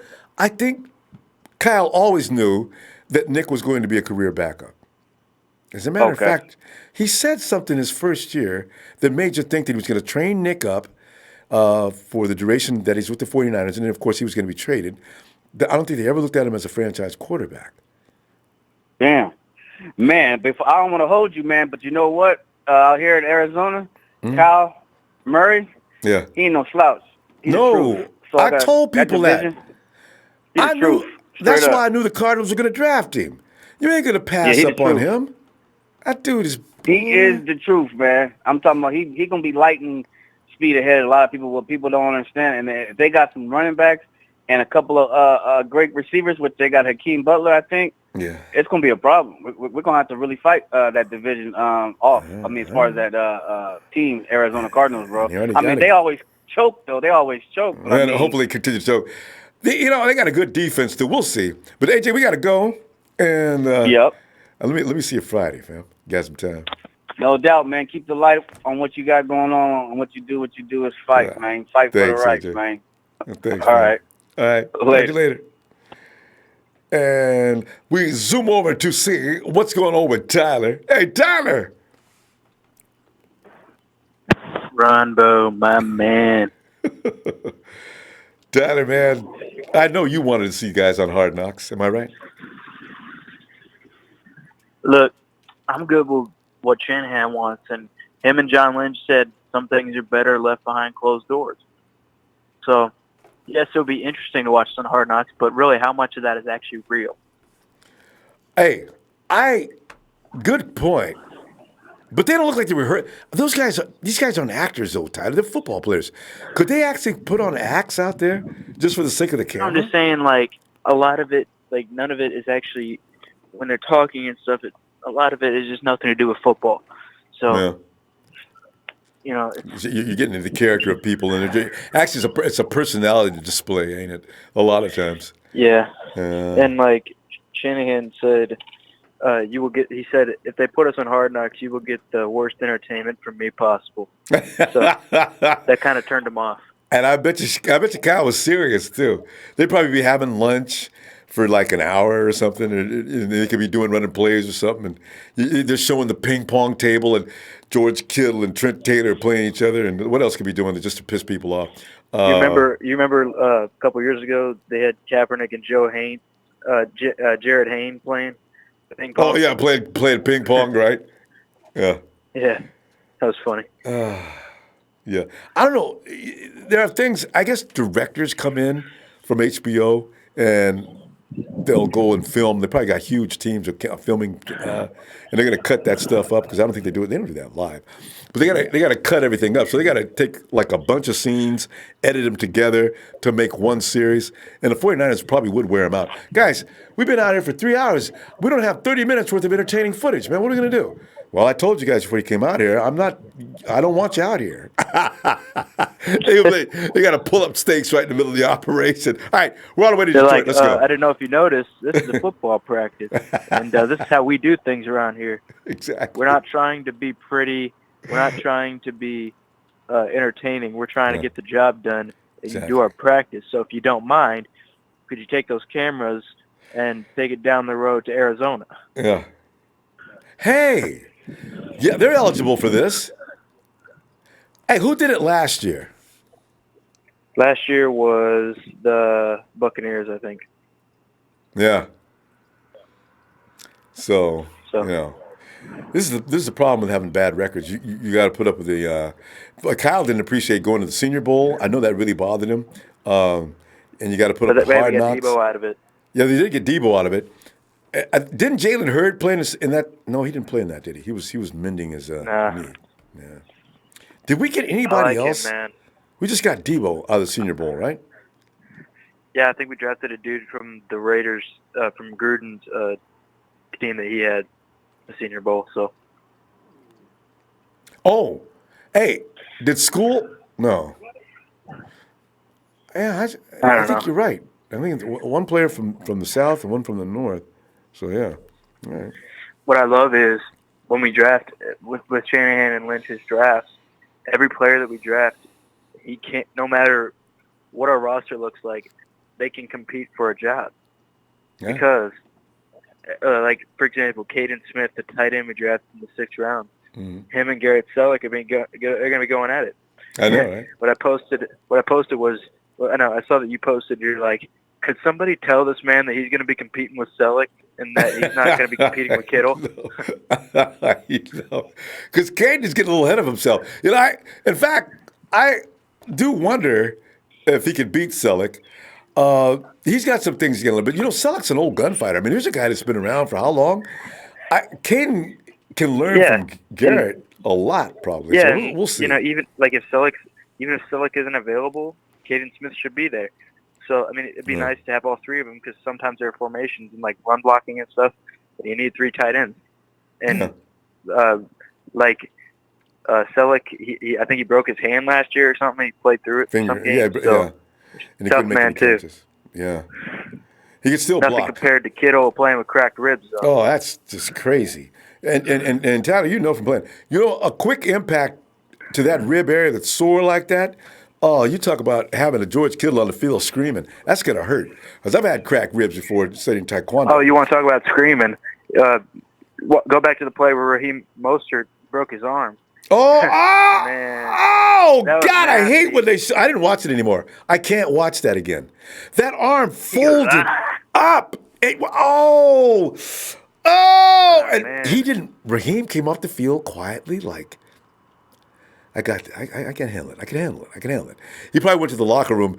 Oh, thank God, my eyes. Oh, my arm. Oh, I got it. Shh. Raheem, man, that's pretty Man, good. he You was held that having all the way to the himself a locker day, room? too. God, that was nasty looking, right? We seen his And, arm dude, actually buckle under the skin. That was not a fracture. That was a snap. Oh, Raheem, man, he had himself a night, too. I know, right? Like, this is the deepest backfield. Like, honestly, every single one of these guys is capable of being a starter, and it's shown. Every single one of these guys has shown they can start. Yeah. And I think Tevin Coleman is going to bring a lot more. Like I was surprised when I read that we were going after Le'Veon Bell, and Shanahan talked about it. They were He's serious, like, too. he's like, yeah, we tried getting them, it just didn't work out. We were disappointed in that. We had like a few million off from what the Jets offered, but Le'Veon grew up a Jets fan, so he obviously picked the Jets. But Shanahan said the disappointment from not getting Bell kind of wore off when he saw that Coleman is still available. So right. Coleman is huge. He's a big pass-catching guy, and he can run with explosiveness. Yeah. So he's going to be a big addition. Yeah. And I think we saw a lot of potential from Breida. He's only going to get better. He just needs to get bigger and stronger, and he will, because the strength staff, man, I think they're going to do a really good job. And then obviously McKinnon, we still need to see what he looks like, but I think he's going to be huge. And then, like I said, I like Mostert too, and Jeff Wilson wasn't bad. Yeah, and they picked up another running back too. I don't Walter something. First name is Walt. Andrew? Yeah, something like that. Yeah, I wonder why did the 49ers bring him in? Does he? I You understand. can never have enough running backs, man. That's true, but watch the film on that kid, man. Wow. I mean, whoa. Competition, man. I see why the 49ers Bring him got in him. for the practice squad. See if he. Dad, let me go, man. Tell you what I'm going to do. I'm gonna look for you Friday, okay? Definitely. All right. And, I have a question for you. You want to know who's Jimmy dating, right? No. ahead. Is Red and Gold Radio ever coming back, or is it done? Yeah, I know. You know, Red and Gold is something we're trying to find time to do it, actually. But it's really, I won't say I can neither deny or confirm that. but but No, we'll you're see. good. I was just wondering. You're good. I was just wondering about it. Yeah, it was All right, fun. Niner Empire, Niner for life. All right. Forever faithful. Jimmy G, stay away from the hose. In on the train. Oh yeah, I heard what you said last night. You're like, that I'm gonna get a girl like that someday. Yeah. And then I'm gonna post her up. Wait for that, Tyler. I see Tyler posting and everything, and I says, and I can see you writing underneath it. Hey, forget about what I said about Jimmy's taste in women. Send him a tweet and be like, hey, I know where you're coming from now. That was a fun experience. All right. Good night, Tyler. Niner Empire, Niner for life, forever faithful. Jimmy G, stay from the hose. Yeah. In on the train. Pipe bomb. Yeah. Oh. And so far, Jimmy's love life has been quiet. He'd better be focusing, Jimmy. Hey, and there's Justin Rosales again. He says, top 5 offense next year. Yes, Justin. Yes. All right. Hey, Sheik, just in time, because I got to run out. Okay. I'm told I can't. Sheik, come on in, Sheik. What? No, Ronbo, what are you gonna tell me? What's up? No. I was drinking too much moisture here and was needing to get rid of some of it. But I'm Sheik. Oh, okay. I will be fine. But Sheik. All right. Well, you've been doing it for a while, man. What's going on? Hey, sit back here and I was like, when I first read about Hard Knocks, stupidly I says, oh. Wouldn't this be great? We're having a great season. We predict a great season coming up. We get to watch the 49ers all summer long, Hard Knocks. And then I read some comments underneath the post as I put it up there. They were saying things like, man, keep that show away from the 49ers, man. It's a distraction. It does this. It does that. It does nothing positive for the team going forward. After I read that, I said, you know what? That's good sense, isn't it? I hit like on that post. Yeah, you're right. So I got over it. I'm okay. Yeah, now. I hate it.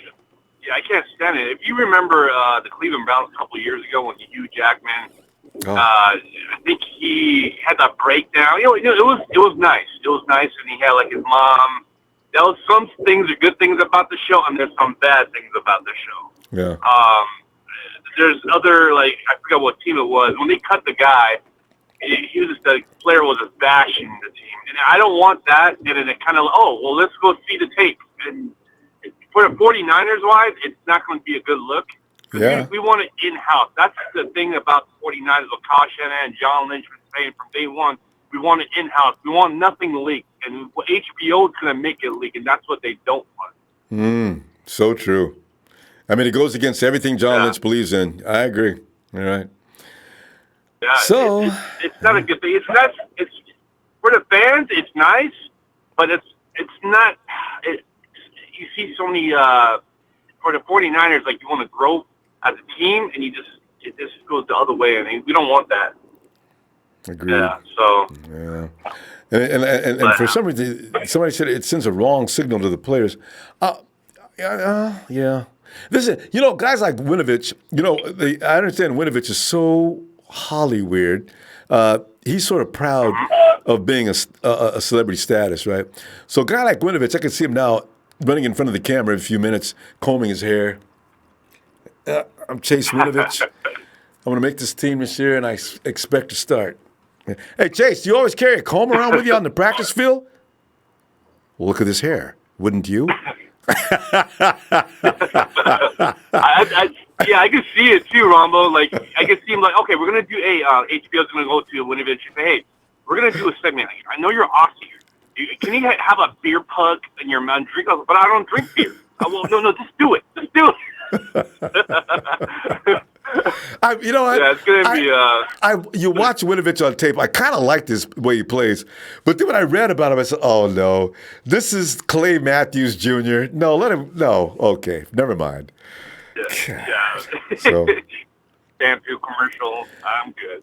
Yeah, some guys are gonna be hard to handle, man. If I come in the locker room and he's in there admiring himself, I'm done. I said, you know what, dude. This is like fine, but would you please romance yourself at home? Don't do it in the locker room, dude. Come on, man. Give me a break. Yeah, right. That's the bad thing about this new era, Ronbo. It's just like the social media is like their platform. Like back in the day, man. And I was born in the '80s, early '80s, but it's like I had pagers. We had pagers at the time. We had with those big old fat phones. Right. I remember when I was like 8 years old, 9 years old. And you go call somebody afterward after you get the page. Right. You're not taking selfies every 5 minutes. Look at me. Getting the whole dinner put on Facebook. Look at my dinner. Shut up. I was like, can you just eat the food? Why are you taking a Snapchat right now? Come on. And that's a whole other subject, though, Sheik. Really, people have gotten too much into themselves. God. Yeah, that's what Twitter is like. These players, man, I'm telling you, these players are just kind of like you need to like tone it down a little bit and just deactivate your media for a while. And if you want to post something about your family. That's fine. Yeah, right. Your dog or something. Dog. It's just ridiculous. This is why, and I don't want to say anything because I knew how many. And Sheik, I think, didn't you like Antonio Brown? This is why Antonio Brown was actually getting on my last nerve before he finally. The Mr. Big Chest just did it for me. He said, Antonio. Yeah, Brown. that got me. Yeah, God. I did want him, but at the same time, that video with that interview that I just like, okay, I'm done.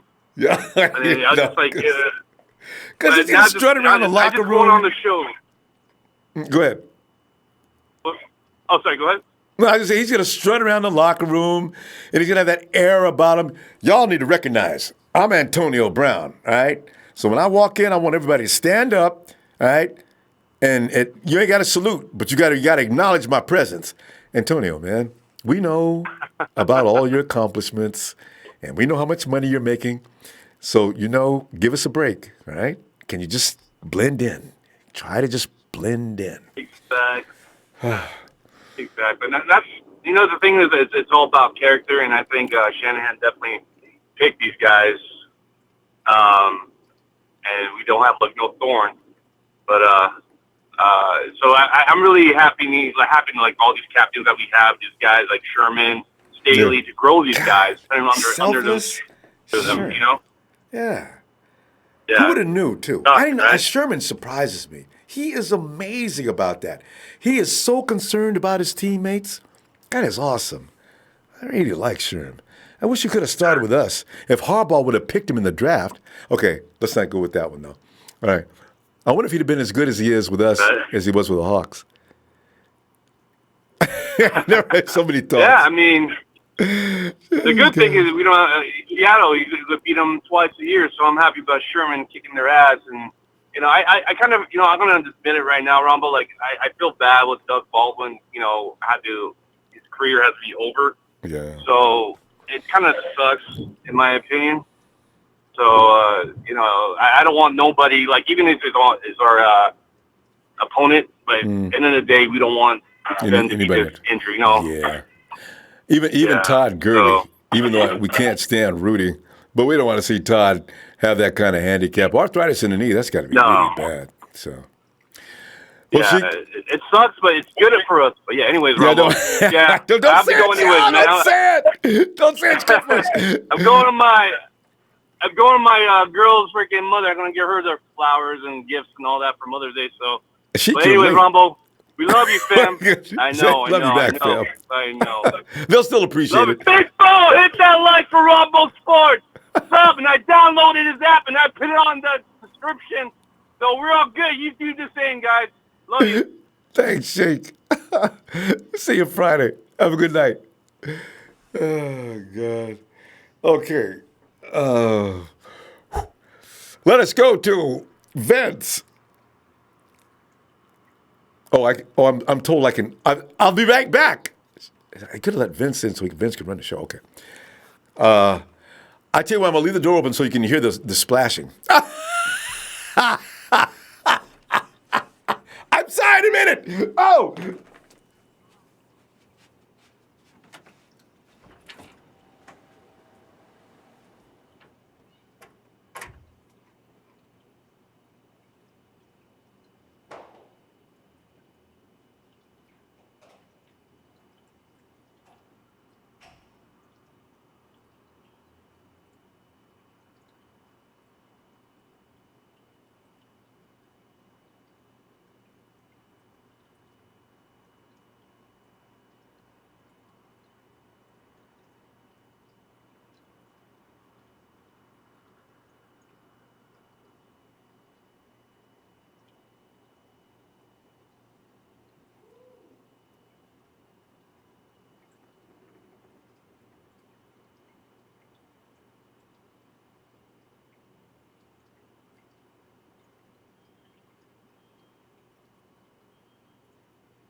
Yes. And where were we?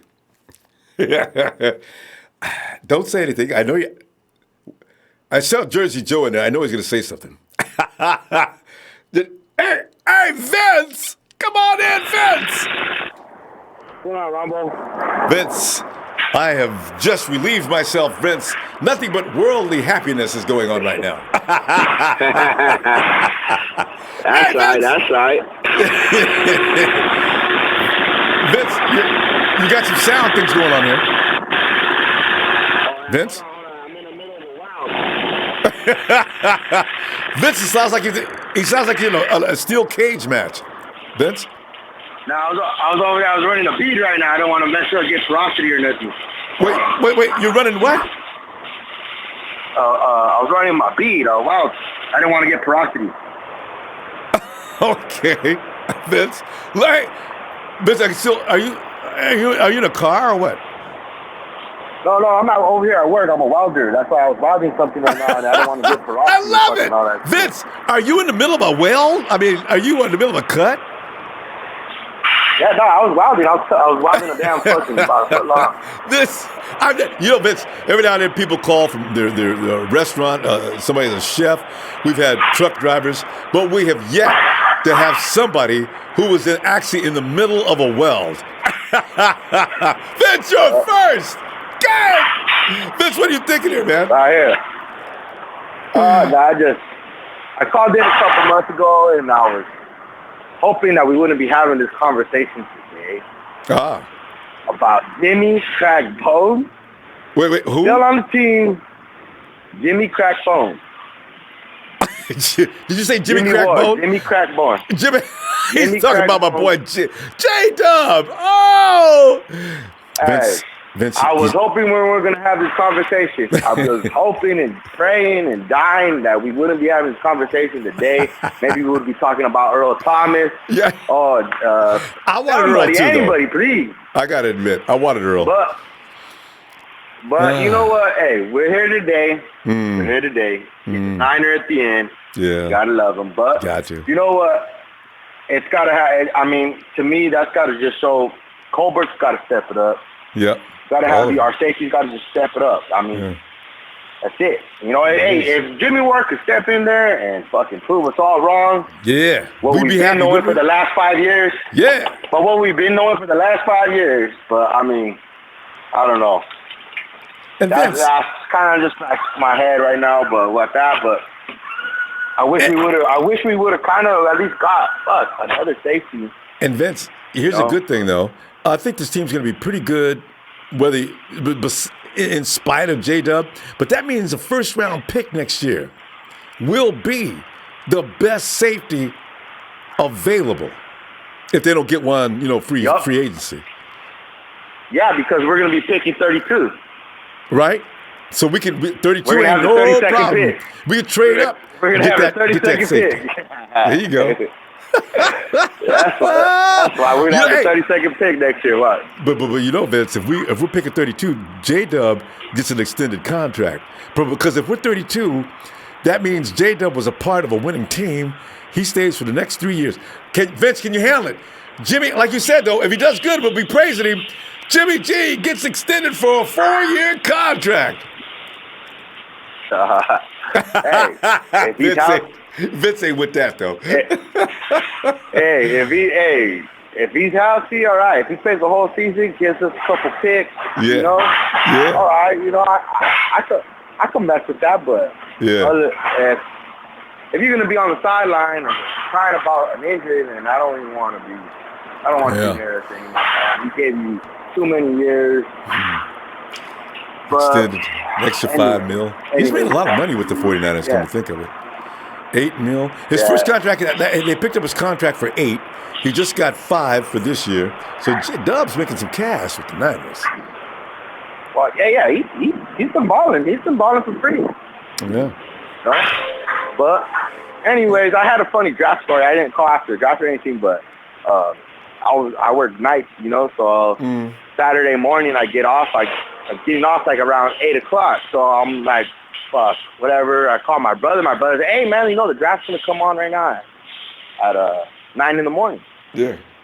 So I go, I look it up, and I'm like, oh shit, you got the second pick in the fourth round. So I'm like, oh, hell yeah. You know what? We're going to be on the clock right now. So start pounding some brews, start getting a little twisted before the hour comes up. And then I'm looking up who's available, so I started showing highlights of, I think it was a safety out of Florida, or what was his name? I forgot his name though. It was a safety out of Florida, and then there was that linebacker from Bama, Mac Wilson. Mm-hmm.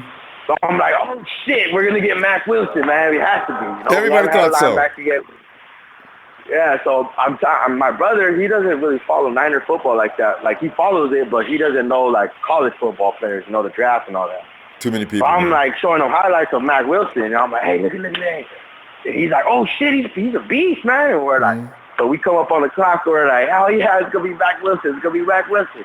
It's got to be. And then fucking we get that punter. Oh, what the hell? And did you hear what Rich Eisen was describing him?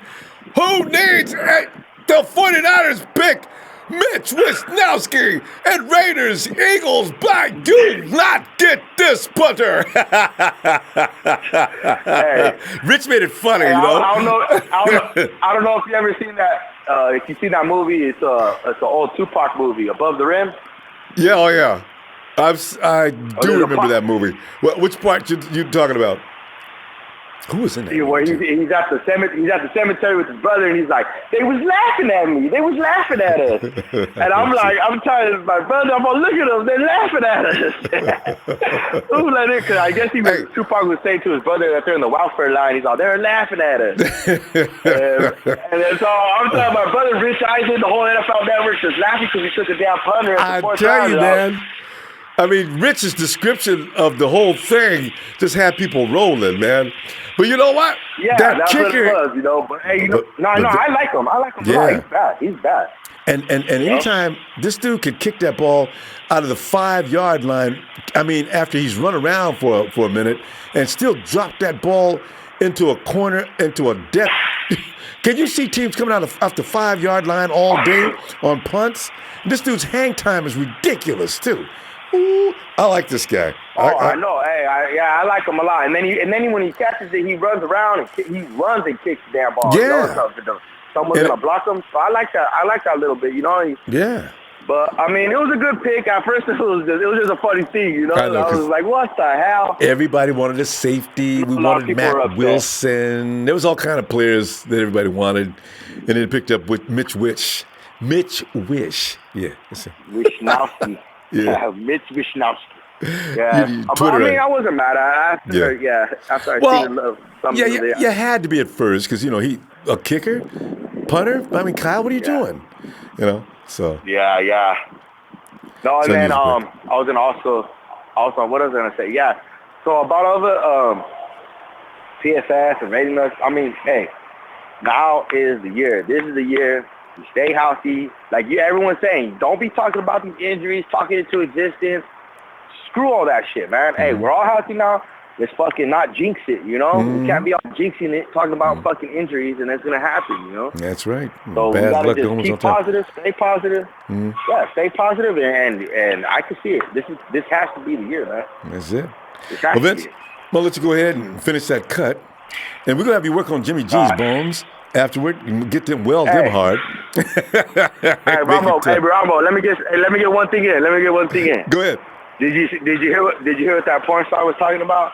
Kiara? The one that was going out with Jimmy G? Yeah, Kiara. Yeah. Did you hear what she was saying? What is she saying now? Because she been talking lately? Yeah, she said that she's gonna make a fucking porno movie, like a parody or some shit. For all you horny ass guys out there, she's gonna make a parody or parody of the Jimmy G night. Oh, so there's gonna be a porn star playing Jimmy Garoppolo. Oh my God! It's in the making. Vince, tell me you're kidding. Oh my God! Oh no! Oh, you know, Jimmy set himself up for this. This is terrible. This is crazy, man. All right, Ronbo, you have a good night. Vince. Have a good night. Let's just go TMI, man. Way too much information on that one. Oh, God. I hope she was kidding. Whoo, man. And I want to go and read these here. I see San Francisco says it made me feel real good when I heard Jimmy G was spending time with Papa Shanahan. A real wealth of knowledge. I know anything, Jimmy, but, you know, stay off the streets. And then Jeff Tan, we don't believe you until you wear that Jimmy Ward jersey. Think I won't get it? I'll wear that, boy. I tell you what. And 415 exit. Hard Knocks benefits the coaches, not the players. Yeah, most likely. They're the ones on the spotlight. They are the ones who are on the spotlight, aren't they? They're the stars of the show. And the good-looking honk, he says, Ronbo, Peter North here, he says he's an older porn star. We got to draft Lexington Steele. He always loves it. Jersey, that looks like Jersey Joe material. It's you guys come up with this stuff, man. Dan, Hey, what did Tom Brady tell Jimmy? And don't ever run the ball. Tom better have told him that. Live to see the next play. Yeah. Because the one thing Tom does not do is run the ball. Tom does not move. And that's what Jimmy's going to learn to do, too. Although I like when Jimmy does the Aaron Rodgers. You know when he dances around in the pocket? Because Jimmy, man, he's sitting there looking for where to fire. But whenever, it's funny, you don't see it, but he does. The peripheral's incredible. Jimmy sees that pressure just before they jump. Jimmy jumps out the way. He's still got his eyes downfield. Whew. See, that's why I like Nick Mullins. But come on now. Nick's good. He'll be okay. But Jimmy, his ceiling is ridiculously high. I want to see Kyle finish developing him. And remember one thing. Jimmy is actually still developing. You haven't seen the best of G yet. Remember, he sat down behind Tom for how long? He's just played a few games. This is why I'm saying when people don't understand, he looks like that, and he's got a total of how many games in the NFL? Better recognize, let that dude develop. Hey, fam, tell you what, I'll look for you on a Friday. Unless something go crazy happen between now and then, you know what I'm saying? Fam, don't forget to hit that like. Whoa, whoa, whoa, don't hit the like. Hit the like. It takes stink. Have a good night.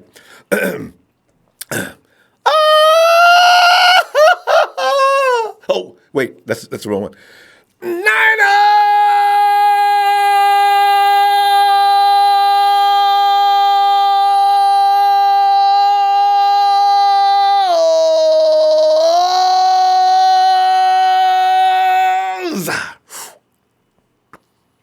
Adios, vato.